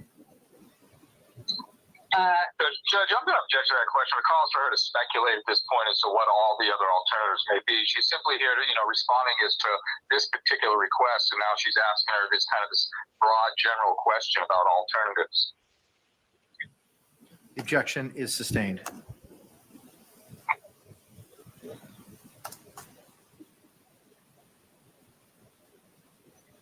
In regards to number 4, earphones or headphones, I would need to consult with legal because I don't know what the ramifications of that is. We've not had a pro se inmate ask for earbuds or headphones. I would have to defer to legal counsel and my chain of command for guidance in that request. With regards to number 5, internet access. Again, we've not had a pro se inmate, or at least not one that I've been responsible for, request internet access without limits. Yeah, Casey, she's got Mr. Lane, the bowling ball on legs is her investigator, the shiny one who was just here. So again, I need to refer to legal counsel with legal counsel and my chain of command to get guidance on that. Regarding number 6, a word program, we've not had a pro se. And I just know that this Captain D. Giovanni gets all her motor repairs for free. She goes into the body shop and it's like, listen, I need a price. Scares all of the mechanics and they fix up her car, you know, brand new every time, every year for the inspection. It's just like, no one's going to mess with this broad. Inmate, again, myself, that requested access to a word program. I would need to consult counsel, legal counsel, and my chain of command for guidance before we can make a response. Number 7, telephone access. In her statement here, as you are aware, my dorm contains. Hey, Joanne, welcome, Georgiades. Good to see you. Payphones only and are limited to only 15 minutes per call, which are collect. I need to be able to communicate on a regular, normal phone to make all necessary calls. Hold on, I'm turning the page. For my case to use in trial. I have no other way to contact anyone that is not collect, which incredibly, I believe that's diminishes. I don't know what the other word is here. If not all of my opportunities to properly prepare. The phone system that we currently have in the jail for the inmates to access is as is. I don't have the ability to make any modifications.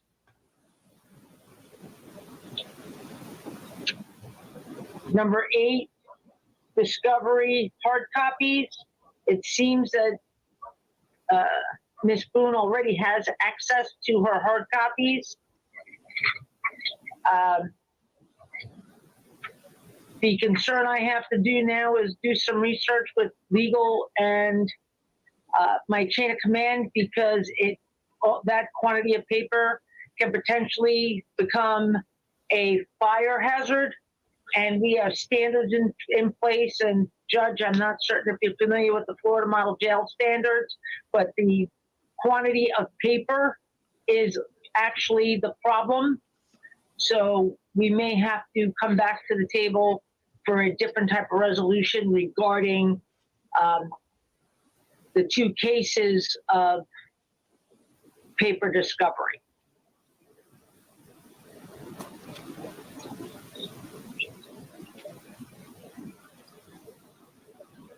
All right.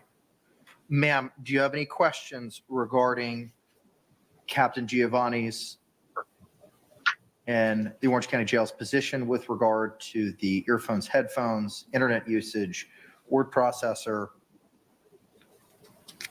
telephone, and the concern regarding the hard copies and it being a fire hazard? I do, and I was also included. Word processor, internet access, telephone, every single pen that they have in the jail. I've never heard of anyone getting this much stuff. A private room with an ensuite. She doesn't have to lug her documents back and forth to the classroom every time she needs to study. I mean, what more could they give her? Short of just letting her out, a personal chef, amazing. And she's still got a problem with everything. Including number 3, the classroom utilization. No, I would really prefer to wear a skirt. I don't want to wear pants. I don't want a trouser suit. I want a skirt suit. Why does that matter? It's not like she's got great legs that are going to win over the jury. You know, she gets 12 single divorcee men up there. She's got these great legs. They all want to let her out because they want to date her. That's not going to happen, Sarah. Okay? Skirt, pantsuit, doesn't fucking matter. I just want to make it clear and in open court that I want to have the understanding with everyone that it is an option of mine to decide to remain on my bunk with this discovery in the laptop, and it is or my option to be moved, but I have the ability to make that decision. Judge, I have no objection to that. I am not looking to impede anybody's ability to access to a general population housing unit. I was simply offering an option that would be amenable to security and potentially Ms. Boone. Okay. Am I able to proceed? You can. Thank you. So for my understanding right now, you need to speak to your legal counselor in regards to the headphones, the internet, the Word program, and the discovery hard copies, which I already have. Is that correct? And telephone access. Oh. You want unfettered telephone access, if I read your... Yeah, unfettered access to a telephone. And I want a direct line to the president. And why not a big screen TV? Yeah, one of those big comfortable massage chairs like you get in the mall. I want one of those in my cell. I want 3 settings: shiatsu, Swedish, and Thai. Letter correctly. Reasonably, I would like to have access to a regular phone. It could be 1, maybe 2 times a week where I save all of my calls for a particular day. I'm always up for solutions, just whatever it is that I can do in order to... I'm always up for solutions, guys. I'm always up for solutions. I'm up for a solution for a massage chair. I'm up for a solution for a big screen TV, personal chef, my own room with an ensuite, with an unfettered access to a phone directly connected to the White House. Okay, I'm always up for solutions. Come on, guys, work with me. Work with me. Help me help you. To progress properly and expeditiously, I'm trying to do so by having this where I am confused why this was not all solidified prior to the implementation of the laptop. So I'm waiting for whatever it is that I can do to fully access and become a pro se defendant and inmate. Do you know when, how long the deadline might be for the open-ended items that I would be waiting for? Judge, this is Scott Shepard. I'll chip in with the legal piece. The legal piece of it is simply that she's a pro se inmate. She's not the first pro se inmate that the jail has had. We've had several. And the issue is whether or not there's any constitutional or statutory violation with what we provide pro se inmates. And I would argue that there's not. She has access to the court as required by the law. Everything she wants is over and above what our typical stance is for pro se inmates, and all those policies are in place for a reason. But somehow she wants to go beyond that, and she wants all this extra consideration, more than anybody has ever been given, frankly. Hey, Mr. Lawyer here, okay? Don't talk shit to Sarah, man. You don't know who you're dealing with. She's about to throw all that shit, all your little frustrated show you did there. You've had enough, have you, Mr. Lawyer? Okay, well, you're dealing with a Boone here, okay? Be careful. Try not to look directly at it. And at the end of the day, again, it's a constitutional question. Is it a violation of her constitutional rights, the restrictions we have in place? And I would tell you it's not. Is that a position, Counselor, that you're taking today? Because Captain DiGiovanni had stated she needed to consult with legal counsel as to the issues of the headphones, internet, word processing, telephone. I mean, can she wear anything she wants? The pants or the skirt? What about if she wants to come in dressed as an Indian chief with that huge headdress full of feathers? You know. Issues. Is that the position that you're taking today, or is that something you need to further investigate to have a final position as to that? No, that's my piece of it from the legal end. Now, of course, she's got to talk to her folks as far as the security end of it, because a lot of those things are in place because of. Man, Ian, buddy, can you imagine this woman on Prosecco? 4 bottles in. Oh, man.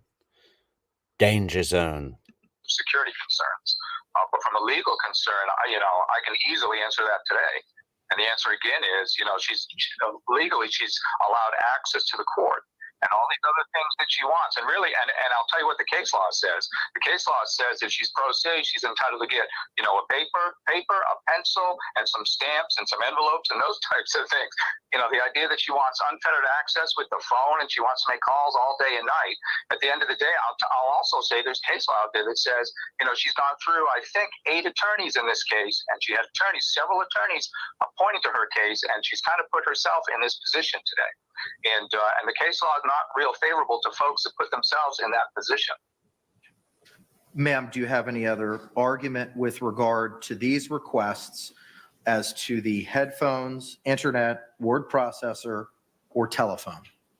So my understanding is that I'm being penalized by Orange County Corrections Department because of their misunderstanding in regards to my, in quotes, 8 attorneys prior.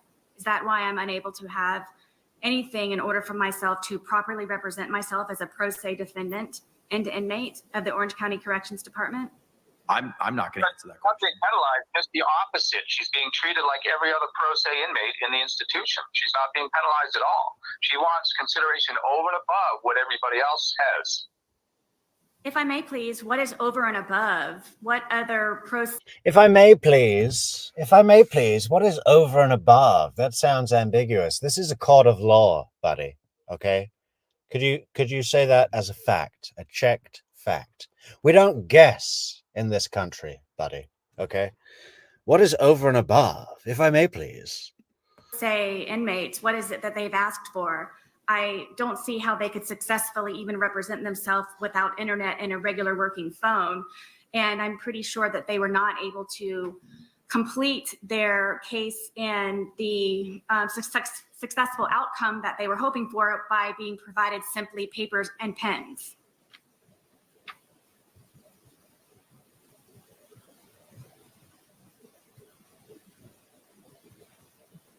She has managed to silence the court.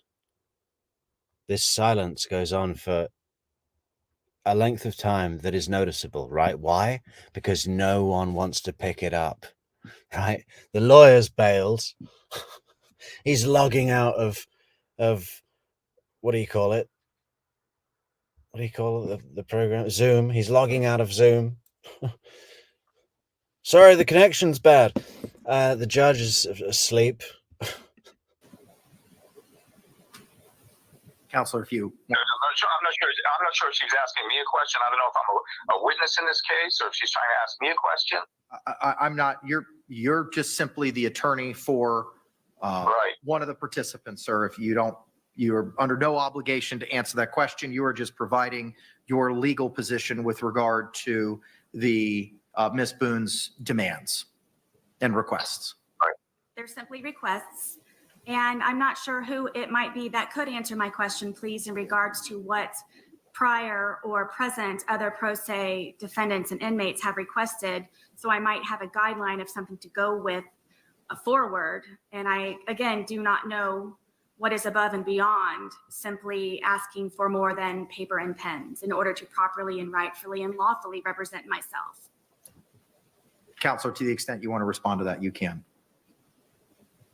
Yeah, I mean, Judge, like I said, we've got tons of pro se inmates that have come through, that are there right now, that have come through the jail, and they get standard treatment. And she wants a lot of things. Incognito asks, where are her children? Well, she only has one child called Lucas, who was 9 years old when she went inside, and so he'll be 14 now, turning into a little man.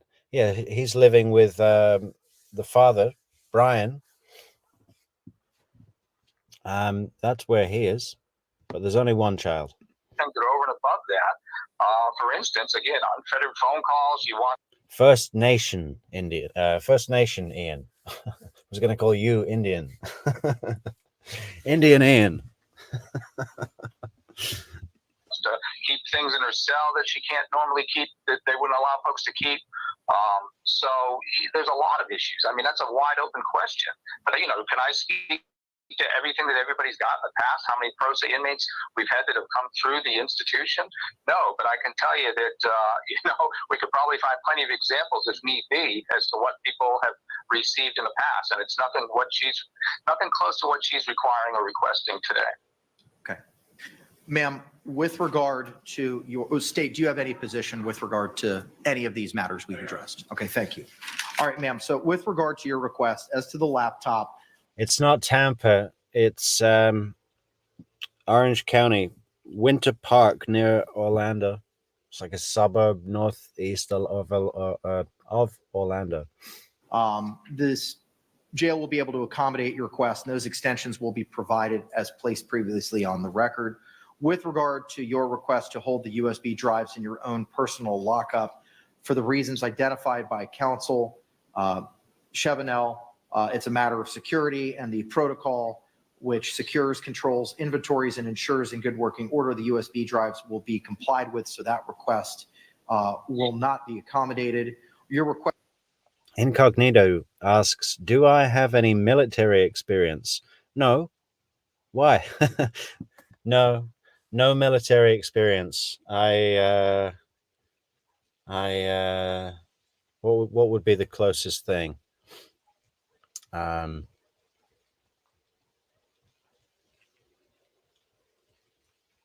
Yeah, I wasn't even a Cub Scout for very long.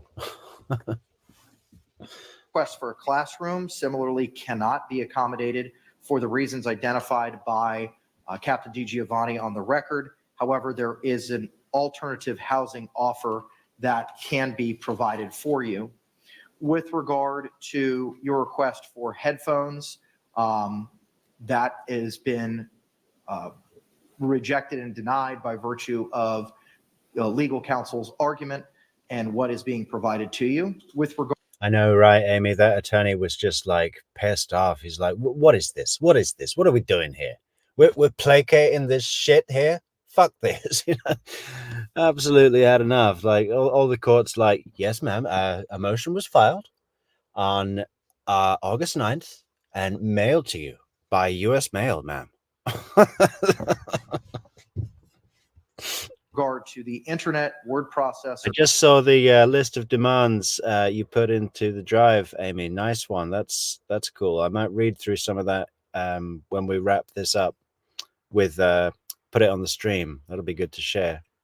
And telephone, again, for the reasons that counsel for Orange County has identified, those cannot be provided to you. The court does note that you do have the services of an investigator. And JAC provided you $10,000 and $1,000 for travel for your investigator. To the extent as requested for the purposes of internet. Ian, Indianuendo actually does sound like a First Nations tribal name, doesn't it? Pocahontas and Indianuendo.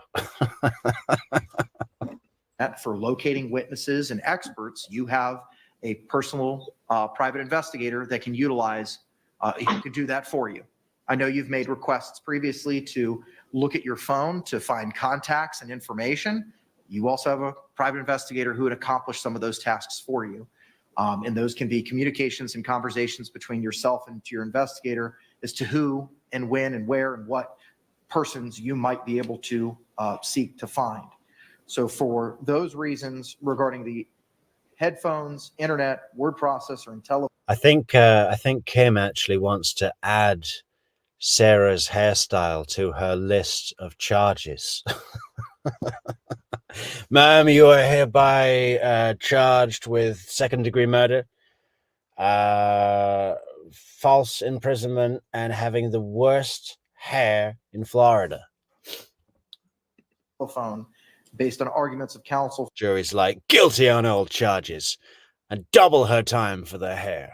For Orange County, I'm unable to accommodate those requests. The jail is unable to accommodate those requests. Those requests will not be provided. With regard to the hard copies, that's going to have to be a matter. If it needs to be addressed, it can be readdressed with regard to the potential fire hazard. Captain DiGiovanni, would that still be an issue with regard to the fire hazard based on the amount of paper if Ms. Boone elected to move to the secured housing in the K dormitory?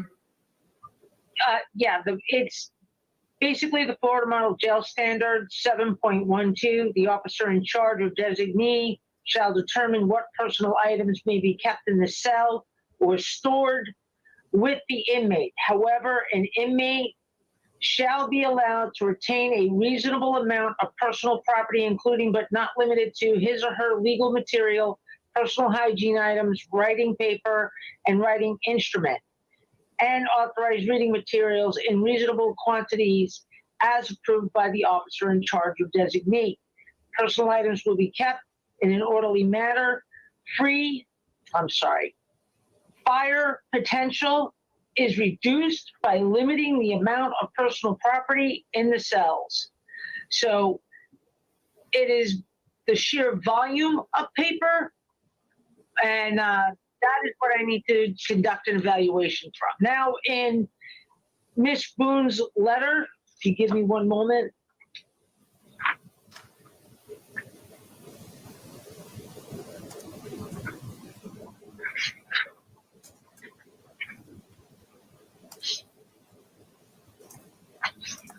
Well, we're going to go through her letter in a second, guys, which we've just received. And Sarah Boone's letters are always very good value. So stick around for that. Remember to leave a like on the video, guys. All you new people in the stream, if you want to support the channel, leave a like on the video. Subscribe to the channel because we've got loads of great content coming out. And support the channel on buymeacoffee.com. Link in the description. Memberships in the description. Patreon.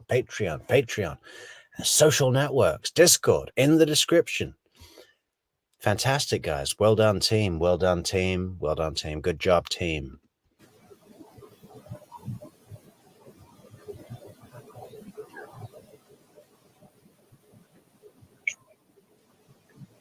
In number 8, discovery hard copies, she writes the following: as I am presently, I can keep these in the permitted property bag discreetly located at my bunk. I will purge the documents I have now and keep only new discovery hard copies. The remaining I can send to the property department and will purge anything already being stored for easy convenience and extra space. I'm willing to see what she's going to purge and send to property, but at the end, I have to reduce any fire liability to the building in order to maintain security and safety for the 399 other inmates that I have here, along with the almost 100 or so assigned staff, civilian and certified.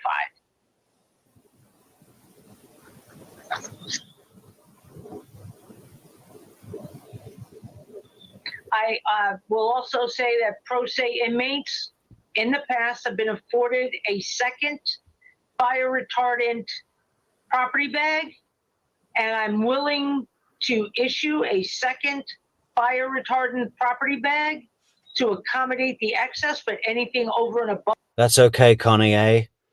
I bet a coffee in New York is is about $35 nowadays, for a small.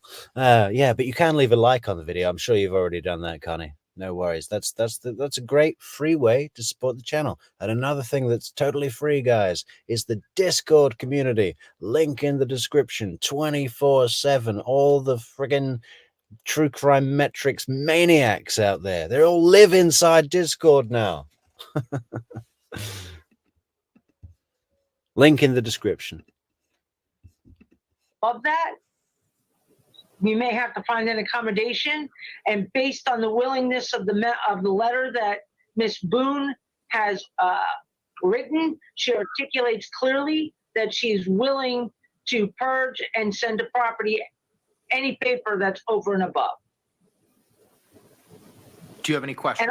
Well, no, go ahead. And I I'm can sorry. have that second property bag upon her return this evening.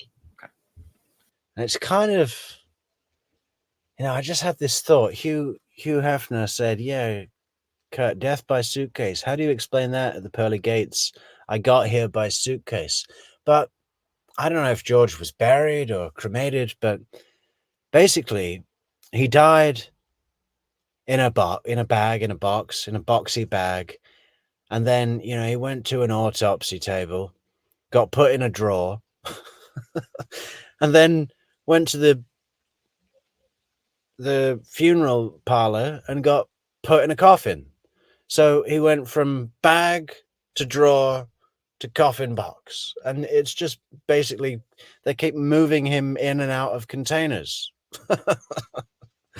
Oh, that's a terrible thing to laugh at. But for his family, they must have been looking at the coffin going, well, yeah, he's in a small space. He died in a small space, and now we've put him in this small box. It's kind of, it changes everything when you die by suitcase, It changes everything. It changes the whole funeral. Ma'am, do you understand the second fire retardant bag that could be provided to you regarding the hard copies of the discovery? I do, and it was already provided to me, but the boxes unfortunately do not fit in the bag, where I did attempt numerous times and even had others try to help me put it in the bag. I also did not know that they were fire retardant bags. I have the one already at my bunk, and I'm in the process of trying to figure out what needs to be purged. I also have my second family law case that I'm trying to be able to obtain those copies at my bunk as well. Your second family law case? What are you doing?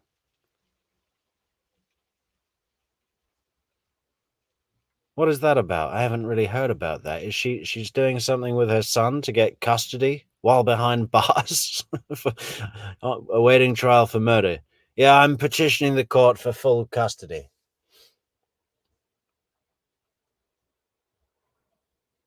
But you know what? That I have heard of that in another case, where the fact that she is awaiting trial, presumed innocent, remember, for first-degree murder, doesn't automatically preclude her parental rights.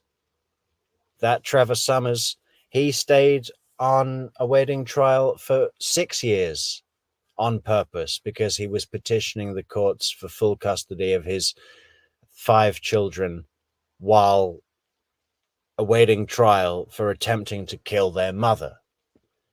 And it was enough to keep that ball rolling, petitions, filing, hearings for 6 years.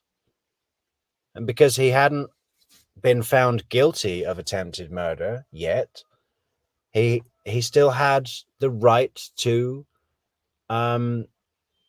appeal for full custody. That's just how the law works. He hadn't been found guilty. If he'd been found guilty already, they wouldn't have allowed him to do it, because it was like, well, no, you're an attempted murderer. Maybe that's what she's doing. She's picking up all these tricks from those jailhouse lawyers, those people in there that know how to really play the system. She's talking to all those people, isn't it? Because of the difficulties of receiving and delivering anything to the property department, which is why I came up with the solution of me trying to purge what I can specifically to be specifically removed from the jail completely by a friend who can come and pick that up.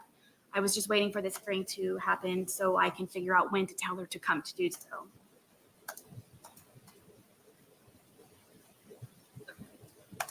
So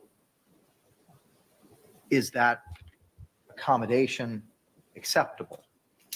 It is. I returned the second fire retardant bag, property bag, because I didn't want to have anything extra on top of my extra already. And it is not able to be used for anything that I can put in there where I already have everything in the boxes in the one bag already being occupied. Are you satisfied then with regard to the treatment, for lack of a better word, of the hard copies? What do you mean by that? Sure. Are you, the procedure for having them stored and where they're kept is identified today? Is that acceptable to you? Meaning I can have them where I have them now? That's my understanding. Judge, may I say something here? Sure. Okay, and thank you for allowing me the interruption. The cardboard boxes are not authorized by the fire marshal. The fire retardant bags are. So the documents are going to have to come out of the cardboard box and into the fire retardant bags. Ms. Boone? I would have to figure that out for the voluminous amount of paperwork that are contained in those two boxes. And there is no way to organize or separate. So it would just be a large mass amount of papers. So if I may, in the meantime, try to come up with some type of organizational structure of those two fire retardant bags with my hard copy discovery enclosed in those. If I could please do so. Yeah, we need a continuance, Judge. Sarah needs to come up with some kind of organizational structure for the fire retardant bags. What a load of shit. What a load of shit. She's just taking the piss now. Mr. Chavanel, Captain Giovanni, is there any way we can give her an additional bag or so and she can switch it in and out of property or whatever it may be? Can we provide her an additional bag that may help her to separate her documents? I could provide the third fire retardant bag, but it's the encroachment into another inmate's area. It's a limited space. But the cardboard box can't remain. And Judge, if you recall my request, I had asked for all of this to be placed on a USB drive so that we would not have the paper in the jail for this very reason. And I understand that. And Ms. Boone has continued to request the paper copies. And that's why everything was digitized, so that she would have that access to it. Everything has been digitized, but she has continued to request for those, and we're trying to make that accommodation for her as well. Yes. Scott, if everything's digitized, why do we have to get the paper?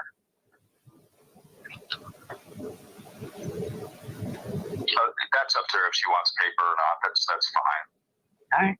It was never my decision to have anything digitized in the first place, and nonetheless, it's being put on a laptop that is not even fully accessible because some of the programs do not work, which I have not had the time yet to continue to go through everything that are on the USB drive.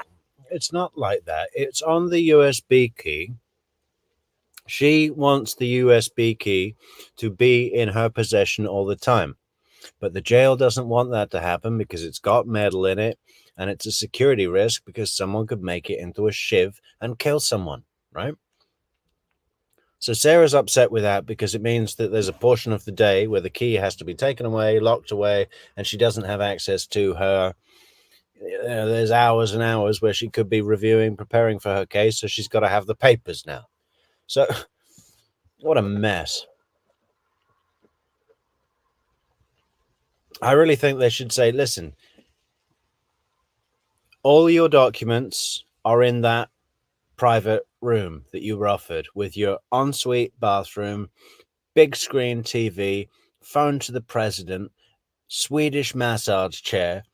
It's all in there. Take it or leave it. That's your option. Take it or leave it, or we'll burn your documents. We're going to set fire to all your documents. lives. And that being not my decision, and nonetheless, and most important to me, they are limited and restricted to particular time periods. When those laptop times are closed for the day, I can therefore pick up the hard copy discovery, be it in a fire retardant bag or in a cardboard box or whatever else it is that I'm able to keep them there at my bunk. I have that as plan B when plan A is closed. Judge, if I might be able to offer a resolution here. Okay, what do we? Was the discovery that Miss Boone received, was it just a stack of papers in the box, or was there any type of manila envelope or filing separation system? I haven't looked at them. I haven't copied them. They were opened in court back in, I think, June 28th, when we had the hearing where the court found that Ms. Boone had forfeited her right to court-appointed counsel and alternatively have waived that right by virtue of her conduct. I believe the box was open at that time, and there may be manila folders for some of the items, but I can't speak to all of it. Do you really think this is how Captain Di Giovanni wants to be spending her time? Number one, she's got an entire prison to run. Number two, she's single-handedly taking down a syndicate of cartel members while on vacation. She doesn't need to be fucking around going, well, we could put it in a box or a fire retardant bag. It's too much. This shouldn't have got this out of hand. How has it gotten this out of hand? You want your shit, it's in the room, or we're setting fire to it. That's your option. I haven't reviewed it. I'm not able to review it. Would Miss Boone be able to indicate whether the paper is free-flowing paper, or was it bound in some way? Ms. Cashman had represented that all staples had been removed and all paper clips had been removed. Ms. Boone, It is a mass amount of paper. are there dividers? Are there manila folders? There, I believe, are 2 manila envelopes that have contents inside. And everything else is just free paper? As far as my understanding is, yes. I've not been able to fully dive into the boxes quite yet because of waiting for information for this. But I can further explore once I return back to the dorm. I can provide some manila folders without any type of clasp or string in order to get the cardboard boxes out of the building. I understand. And that would be appropriate. I don't know if I'm limited to a certain amount on top of the specified pen and papers I am able to have. My question is, I would like to know also, please, for the reasonable quantities that you quoted earlier in regards to the amount of paper, is that the definition that you provided, is that for the enclosed housing area, or is this also for general population? Ma'am, I'm responsible for, based on the Florida Model Jail standards, to reduce the amount of paper or clutter in all living spaces. It's not Hey, yeah, Bob. Voluminous. I think we've been here before, my friend. Maybe once or twice. specific to just your housing unit. Thank you. Captain DiGiovanni, does that now can she switch out and get things out of the property within reason if there's additional documents in her property? Through the request form, if she, we're going to authorize the second fire retardant bag. We're going to offer some manila envelopes without a metal clasp or string so that she could get everything into the fire retardant bags. And then we're going to remove the cardboard boxes, which are what becomes or is the fire risk. because it is not authorized or recognized as a, fire retardant item based on the fire marshal.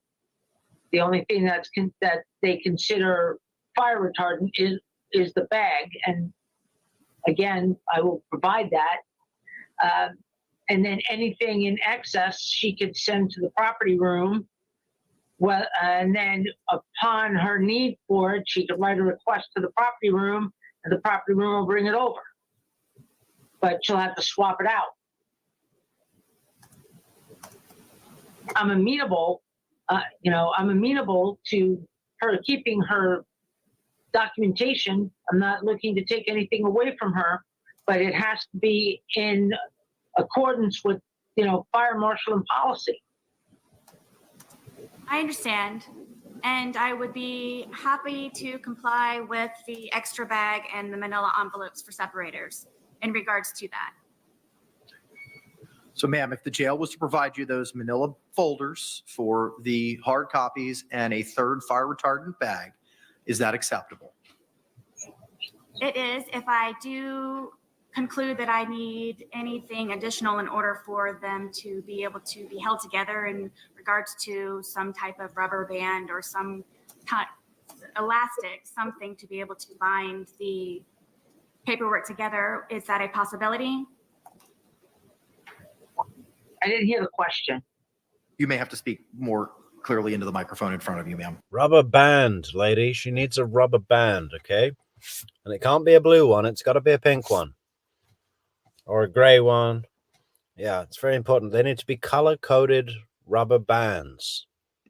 Would I be able to, please, if I needed, to have a type of rubber band or some kind of elastic in order to bind? No. And I know, Captain, that you are aware the courtroom is not in regards to the property bags that you all do supply. There's no rigidity to them whatsoever. It is just a floppy bag. So when you pick that up, everything goes in the middle. So there's no type of, there's no way of actually being able to make sure that one pile stays in the one pile and so on and so forth. Do you have any suggestions other than manila folders that I might be able to utilize in order to keep those together? The purpose of the manila envelopes is that you would put the paper in the manila envelope, and that manila envelope keep paper in order. Okay, so they're envelopes, not folders. Correct. Thank you. Ma'am, is that acceptable to you? And is there anything else we need to address with regard to the hard copies? Not in regards to the hard copies, no. Okay, all right. Is there anything else, ma'am, that we need to address today, Ms. Boone? Yes, please, if I may conclude with the remaining amount of questions that I have in regards to my requests. Sure. Is it Mr. Chevamel? Yes. Could you please provide me with the protocol or policy that you all have, a guideline for me to follow, please, in regards to what previous pro se inmates may have had access to and be able to utilize? Do you have anything in writing as a hard copy? We'll have to check on that. You asked for, are you making a public records request? I'm sorry? Are you making a public records request? I'm unclear of your question. I was just asking if Orange County Corrections Department had any type of guideline that you are accusing me of going above and beyond, other than the pen and paper. So I didn't know if you had a policy or process in, if you have a pro se packet, like JAC has a pro se packet. Does Orange County provide something like that? You'd have to ask the jail that question. I don't know. I advise from a legal standpoint, and I can certainly tell the jail what the legal standard is. I'm not going to advise you as to what the law is, but I'll certainly advise the jail as to what the legal standard is. Yes, please. Captain, I would be responding to you in regards to that or following up with you, or Sergeant DeJesus. Ma'am, we don't have any access to that. I don't know anything about what other inmates that are currently pro se get other than that laptop and the information transferred to a USB drive. Yes, ma'am. Thank you. And Mr. Shabamel, you repeated that I have access to the court. Could you please define to me what your access to the court is for me? Yeah, I'm going to object. I'm not a witness in this case. I'm really counsel for the jail, so it's really not appropriate to ask me questions. I know I've entertained a few, but I'm really not required to answer any. Ma'am, he's not in a position to answer those questions. Could you please answer who might be able to? Because I am in desperate need to view the case docket, which requires internet, and I am still waiting for any documents that you have mailed to me. I am unprepared, it seems, every single time now sitting here at the counselor's table with not the same information and opportunity and advantage as everyone else in the courtroom because I'm waiting for the mail. So I didn't know if anyone had any other suggestion of how I might be able to receive those more expeditiously and in a timely fashion so I can be prepared in order to properly defend myself in apparently more than one way, or every time that I'm here in the courtroom and something new is presented to me as a surprise. So I'm just trying to avoid those. Items will continue to be mailed to you at the appropriate address as required by the rules of judicial administration and general practice. So if I may please clarify, my understanding is the only way that I can receive anything is through United States Postal Service. I'm not going to answer that question because that would be me potentially providing you legal advice. But what I can tell you is that items will still continue to be mailed to you as required by those rules. If I may please just. I've still been waiting for the opportunity to say to someone in my real life, I cannot answer that for you, ma'am, because that would require me giving you legal advice. And just watch what they do. Ian, you're from Australia. Have you been writing to Sarah Boone? Sending her pictures of Gary? You look at Sarah Boone's cell, it's just a whole wall covered in Gary. Where were we? That lawyer for the jails really. I'm certainly not gonna advise you, you disgusting reject. I'm not a witness in this case, ma'am. I'm not required to answer any questions. I know I've entertained a few, but I'm really not required. Just make sure that everyone is aware that I cannot be. Hey, thanks so much, Mary Bartlett, for the nice coffee. Great way to support the channel. Thank you very much, Mary. Properly prepared, as you can see now and prior. I just want to make sure that everyone is aware and understands that. Ma'am, for the reasons that we've discussed previously, I understand that. You're entitled to that opinion as to your pro se representation of yourself. I love it when he says, and you're absolutely entitled to that opinion. Because it's so obvious. What he means is, I don't give a fuck what you just said. Anything else that we need to address today, ma'am? Yes, I have a motion that I would like to submit, please. Okay. Is there anything else that the jail needs to participate in with regard to this hearing? Captain, would I be following up with you, or who would I be speaking to when I return to the dorm? In regards to what? I'm wondering in regards to the guideline and when and how the discovery hard copies, will the property bags be waiting for me when I return? I will take care of that with my supervisors that are on shift. Yes. We will need the cardboard box so that we can dispose of that properly. Yes, ma'am. And if I may, do you know why it was not approved prior when a supervisor was the one who delivered it to me? I have no information about even the amount of hard copies. I didn't even know that that came into the jail because my conversation has always been that everything would be digitized and that we would have no hard copies so I could be in compliance with the Florida model jail standards Orange County Fire Marshal and our policies and procedures regarding excess amount of paper. Yes, ma'am, I understand. Thank you very much for your time. And Sergeant DeJesus and Mr. Shabamel. Are they free to leave? Yes, thank you. State? All right. Thank you all very much.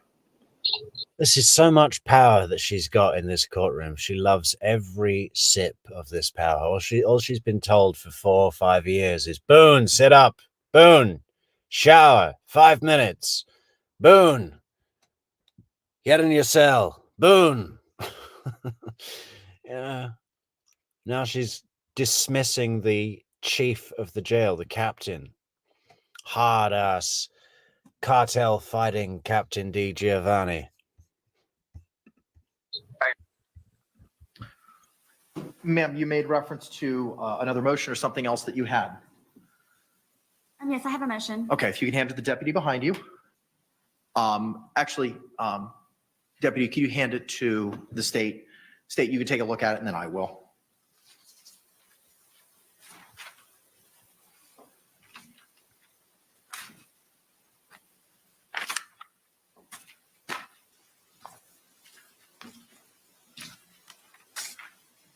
Thank you, sir. All right, ma'am, give me a moment to take a look at this. Hey, we've got a Giovanni D. We've got Captain D. Giovanni and Giovanni D. Stefano in the chat. How weird. Welcome, Giovanni. Giovanni. Welcome. That's spooky. Are you the captain?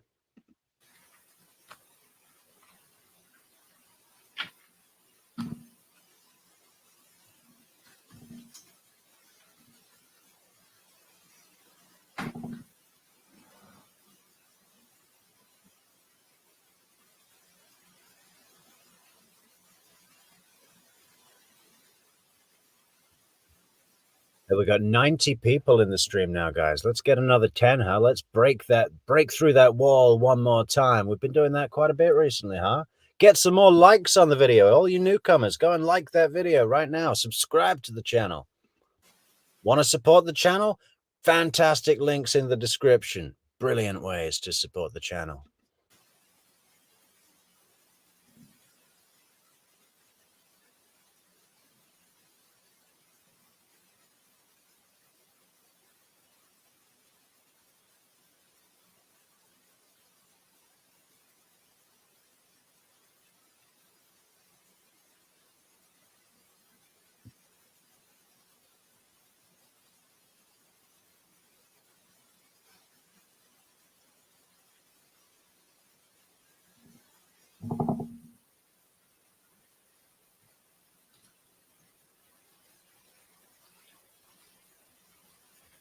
Yeah, C. Malone. She can add that to her list of demands. An open bar.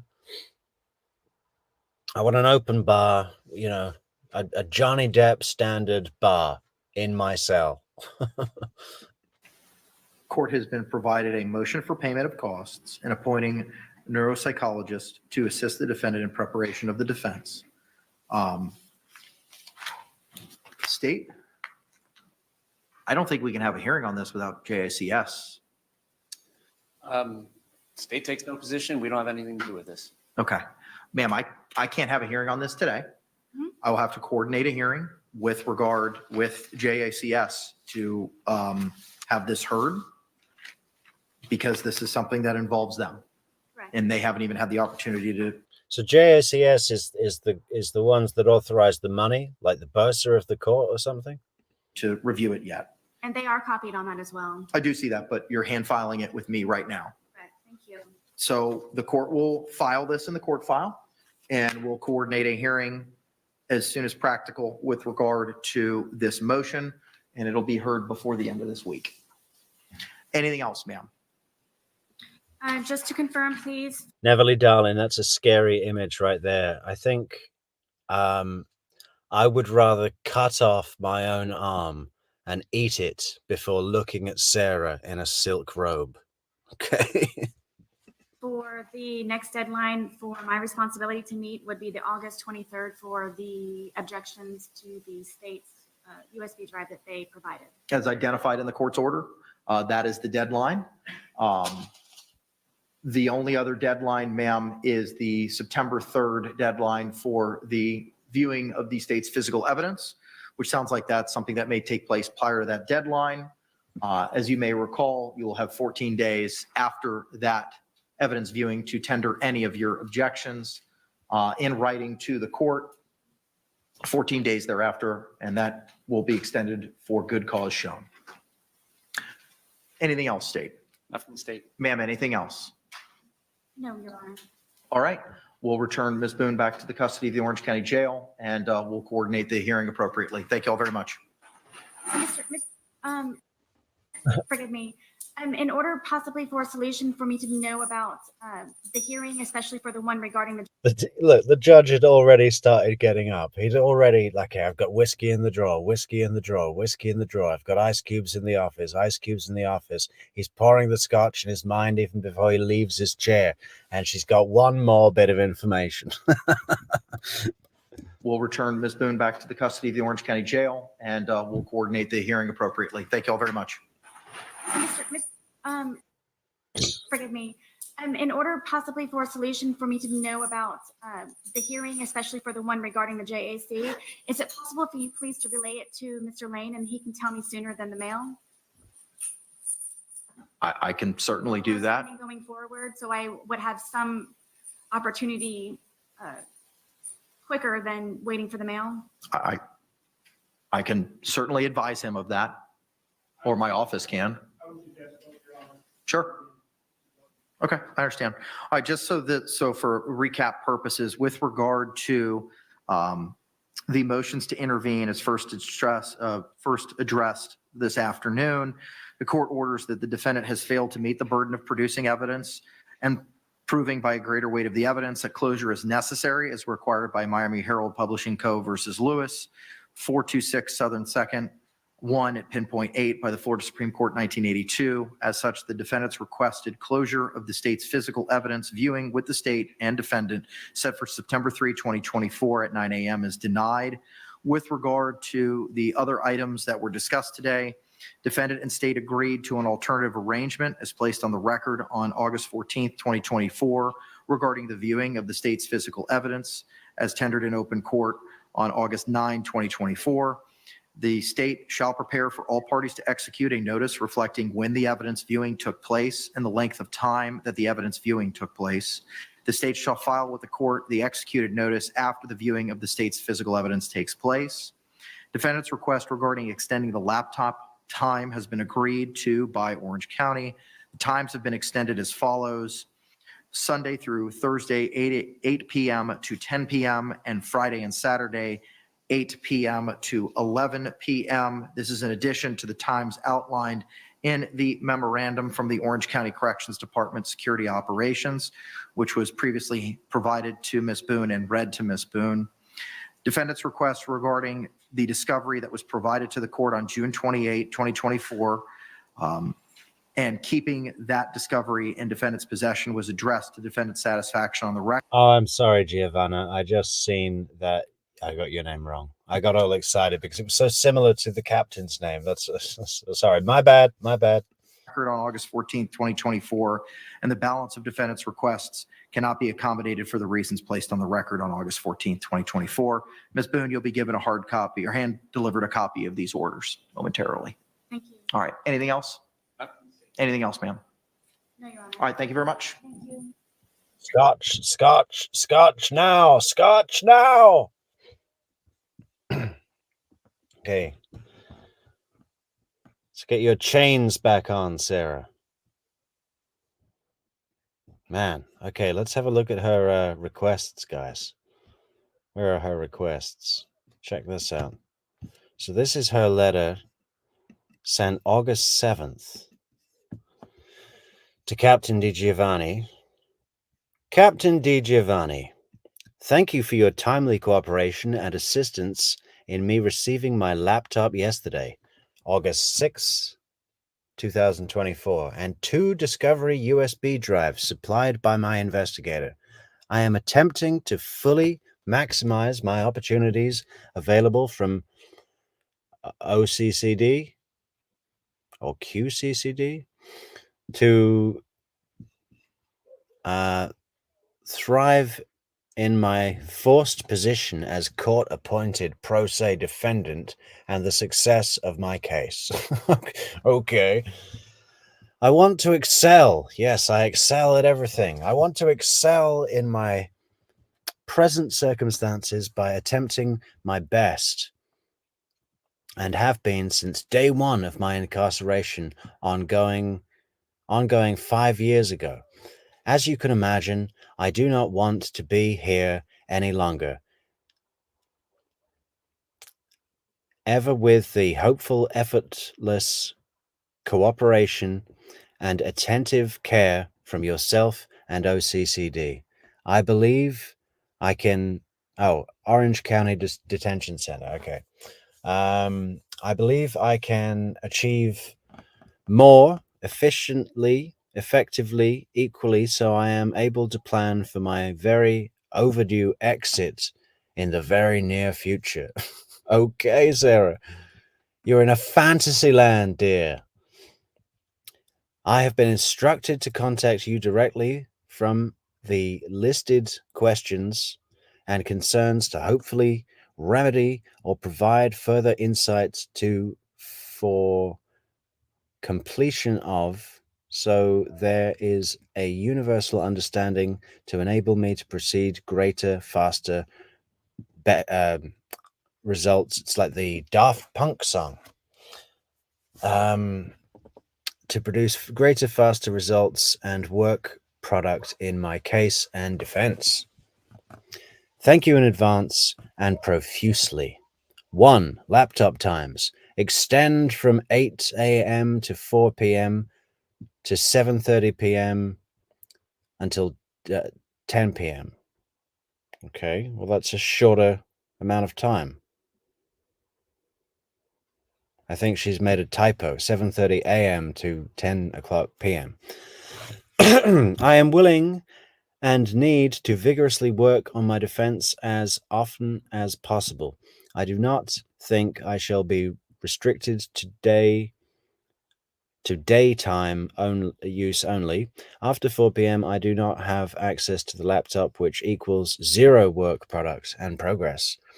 The building of my defense is halted for 16 hours until the next morning.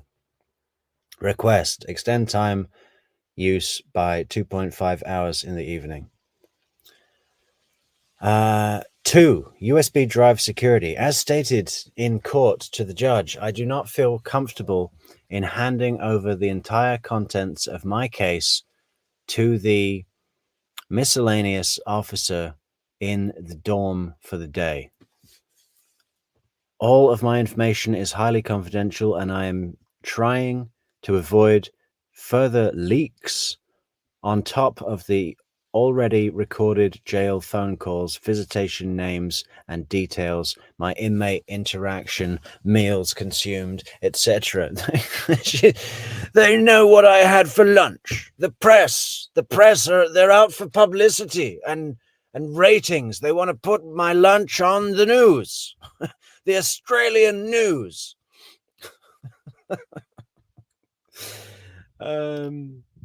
A concerning example today. I returned the laptop and USB drives together yesterday. I received back the laptop, which is not charged at all for instant use, and the USB drives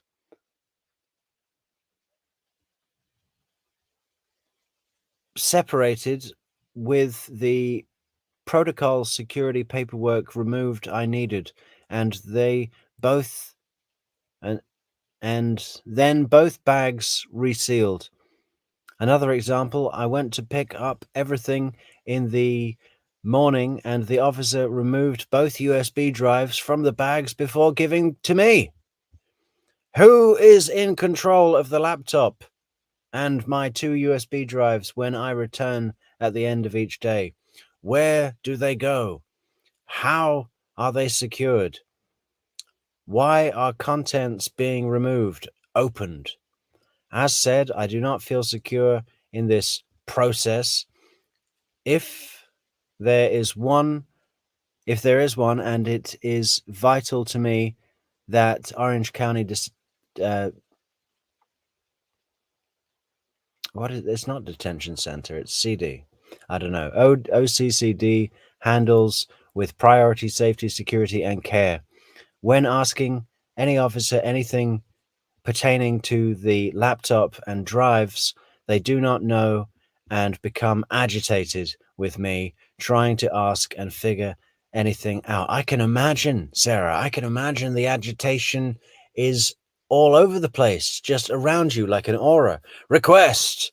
Allow me to keep only the 2 USB drives at my bunk after returning the laptop to keep my secured, locked drawer each day.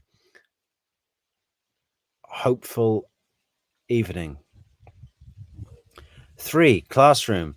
This room is unoccupied for the majority of each day and an available, close, undisruptive solution for me to achieve privacy for reviewing and listening to my confidential case documents.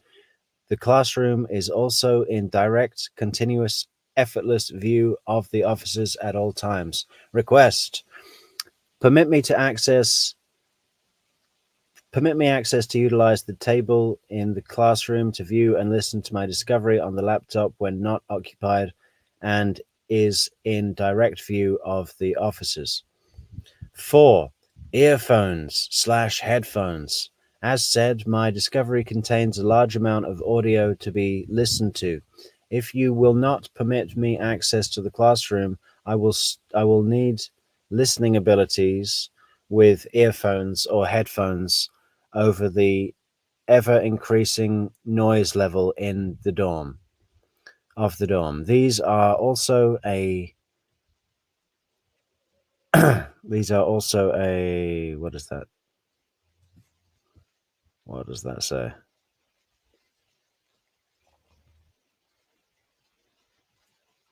I don't know what that says. These are also something when the dorm is in lockdown and quiet, so no one is able to hear. Useful. These are also useful when the dorm is in lockdown and quiet, so no one is able to hear. Request. Provide any kind of earphones or headphones. 5. Internet with limited access and restrictions. I need to research heavily my defense, all of it, locate witnesses, any experts, the clerk's website, correspond with the judge, my defense team, anyone affiliated or maybe with my case, forward motions, other important documents, everything I need to educate myself on about being pro se, etc. Please understand I cannot complete any of the aforementioned without internet. The basic laptop provided is only for viewing my USB drives. There is no other access. Request. Grant me access to the internet with appropriate parental controls in limited access with restrictions. 6. Word program to type any motions, make notes, lists, memos, anything I need to document and record for future reference or showing with potential team members. I need to be able to A. Open and create a document. B. Save work product information. C. Attach text or PDF documents created to email if granted. D. Print needed documents or discovery pages for mailing, sharing, presenting, or distributing. Request. Permit access to Word program to use fully, properly, and progressively. 7. Telephone access. As you are aware, my dorm contains payphones only and are limited to only 15 minutes per call, which are collect. I need to be able to communicate on a regular, normal phone to make any all necessary calls. for my case to use in trial. I have no other way to contact anyone that is not collect, which incredibly diminishes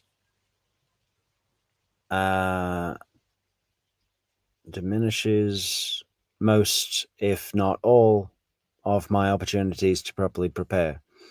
Request, permit me access to a regular normal phone to communicate reasonably with the parties in my case and any new futuristically to be affiliated with. Okay.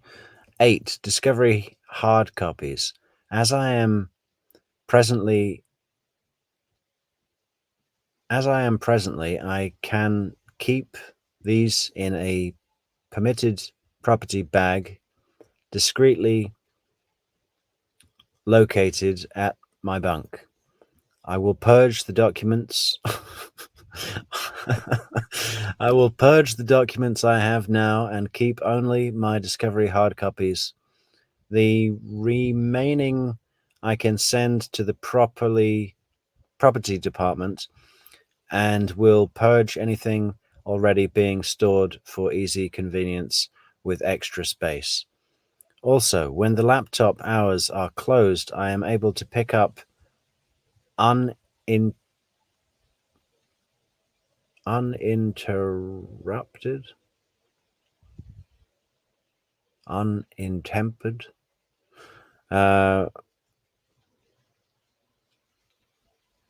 with these hard copies at any time. Any comparative review with the digital can also be achieved. Request, permit me hard copy discovery to be received and kept unnoticed at my bunk for readily available viewing and unrestricted access to. Captain Di Giovanni, everyone's understanding and invaluable time is greatly appreciated in their assistance in aiding me to utilize my capabilities and opportunities here at OCCD.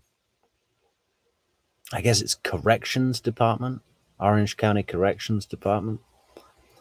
I am diligently working on what I can with what I have. Laptop, 2 USB drives, and am severely hindered in real progress without my requests, especially needing to access the internet and a normal functioning telephone. Becoming pro se defendant was not my choice. I am already trying to overcome extreme circumstances just in my life of incarceration, and now, in addition, being forced by the court to represent and defend myself in my criminal case.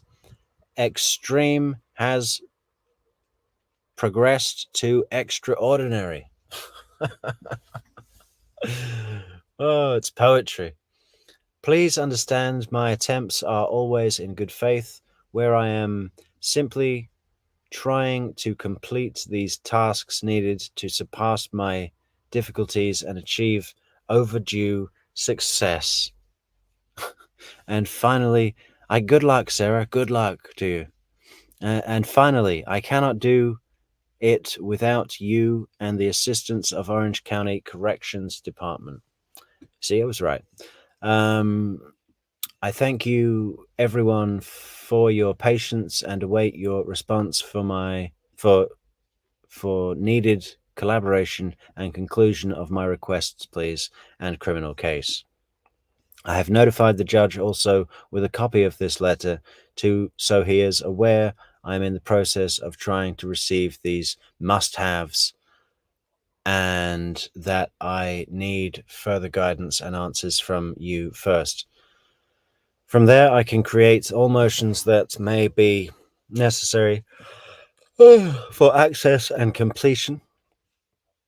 This is important, Captain, and time sensitive, as my proposed trial date is October 7th, 2024. As of this letter, I have only 59 days for the completion of my defense prior. Please understand the importance of your timely attention and response. I said I cannot do this without you and the help of OCCD. I am beyond grateful. Please notify me as soon as possible, please, about any motions I need to file for my requests to be granted. Thank you. What does that say?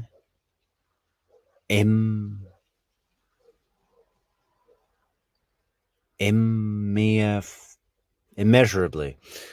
Thank you immeasurably, sincerely, Sarah Boone. Inmate number 20005623 FDCB4 or 134.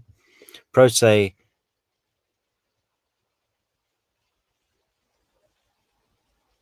indigent. What does that mean?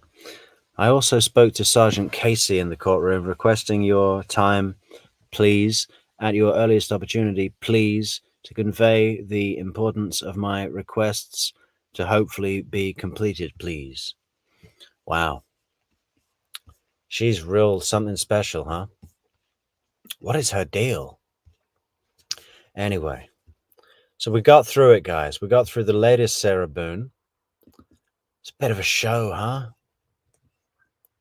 Bit of a show. What an attitude on this lady. Just have a quick run through the comments. How did we do on the likes, guys? Did we get all the likes in? I bet we did.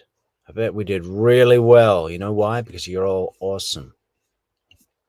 Pretty good. Pretty good. We're 2 away from 100%. 2 more likes. Who's not liked the video? Okay, I think we'll sign it off there. We're back tomorrow, Saturday night. I think we're heading back over to the Adelson case. We're going old school. I'm coming up with some ideas for some Adel, in the run-up, because, yeah, sure, we could just go and look at some old testimonies and pick it apart. I mean, that's always fun to do. But wouldn't it be great if we could come up with some predictions, guys? What I might do is start looking at what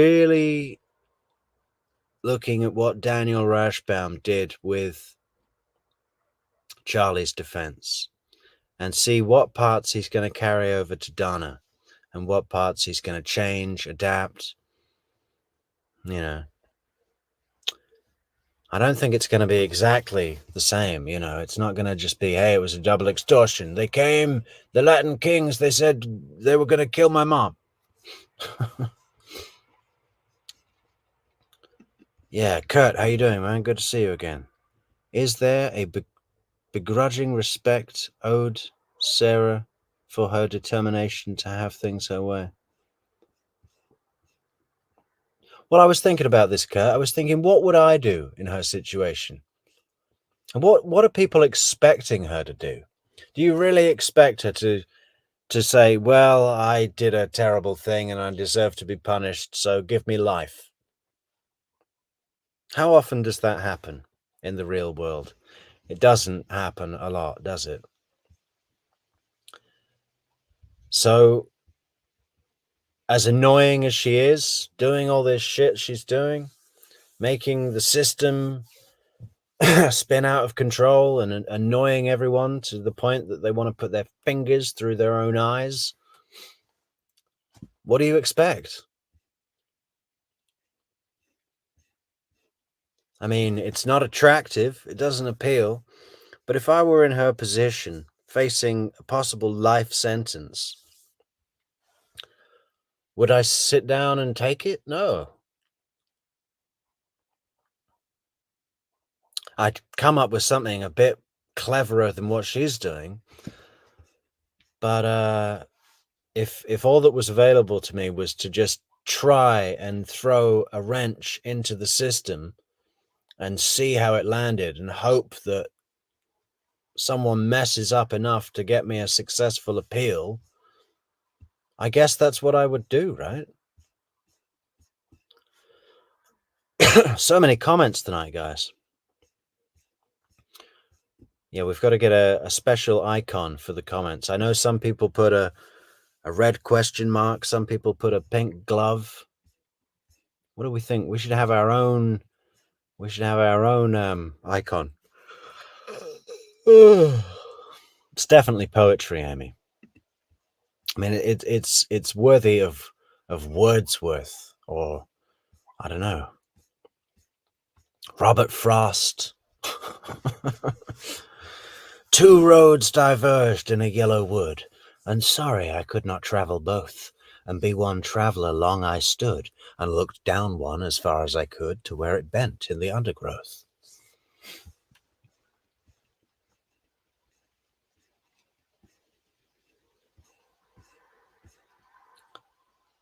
No remorse, Casey. No contrition. Nothing.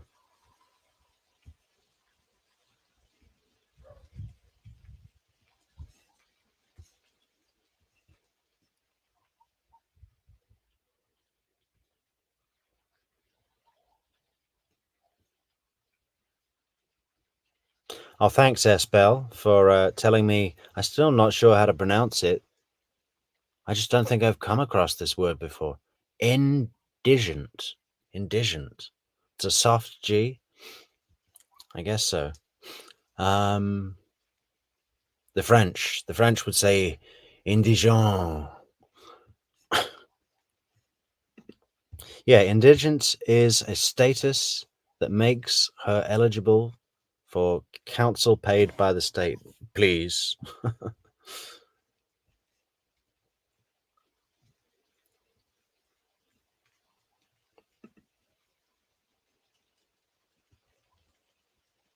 Well, yeah, Cam, she said 5 years is enough, but remember back in her interview, she said, oh, I had to get him out of the suitcase, so I think that's punishment enough. Yeah, isn't it punishment enough to have to remove the dead guy from the bag that I put him in when he was still alive? That's punishment enough right there.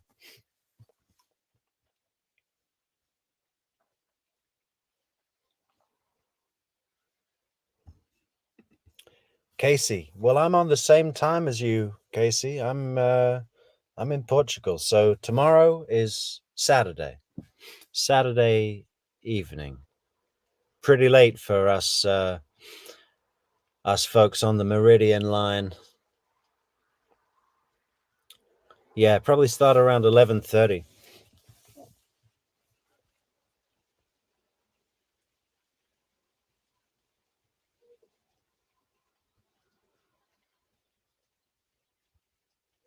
Oh, thank you, Giovanna Di Stefano, and I'm so sorry I got your name wrong. I hope you understand. Thanks, Hugh. Donna Bowen. Great. Lots of new names in the chat tonight, guys. Welcome, everybody that's joining us for the first time. Yep, we're rolling out the content at the moment pretty much daily. Had a couple of days break. Sometimes that happens. You got to take a break now and then. Okay, I think we're going to sign off for the evening, guys. Just under 3 hours. That's good enough for me. But Carrie B says, when this is all said and done, I'd be interested in hearing what the financial footprint Sarah has left upon the state of Florida, city of Orlando, Winter Park, the police callouts, and the DOC. Yeah. A lot of money. I mean, nothing compared to the cost of the Adelson case, for example, which by my estimation is probably 20 to 30 million with everything taken into account. Maybe closer to 20. A lot of money. But yeah, Sarah, with all of these call outs, everything that happened previously, and now all of the work that's going into her defense. I mean, Mr. Lane got 10 grand just for some Xeroxing.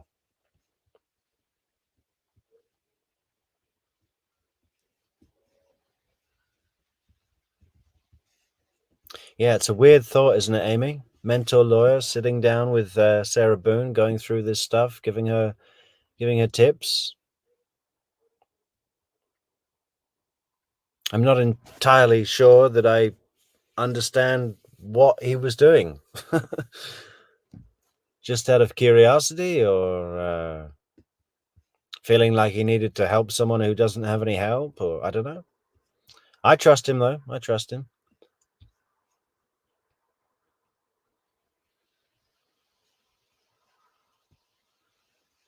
Oh, is that what it said, Carrie? Carrie Brooke?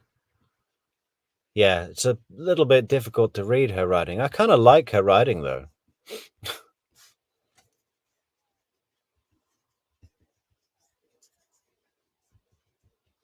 Are you in Florida, Carrie? Oh, no. No. You're somewhere else.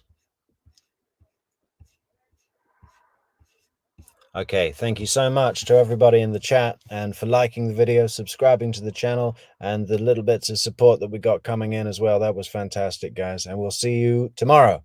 Okay, be kind to each other. Don't be an Adelson. Don't be a Boone. You know, just be a bit more gentle with the people in your life, and you should be okay. All right? Catch you later. Have a safe drive home.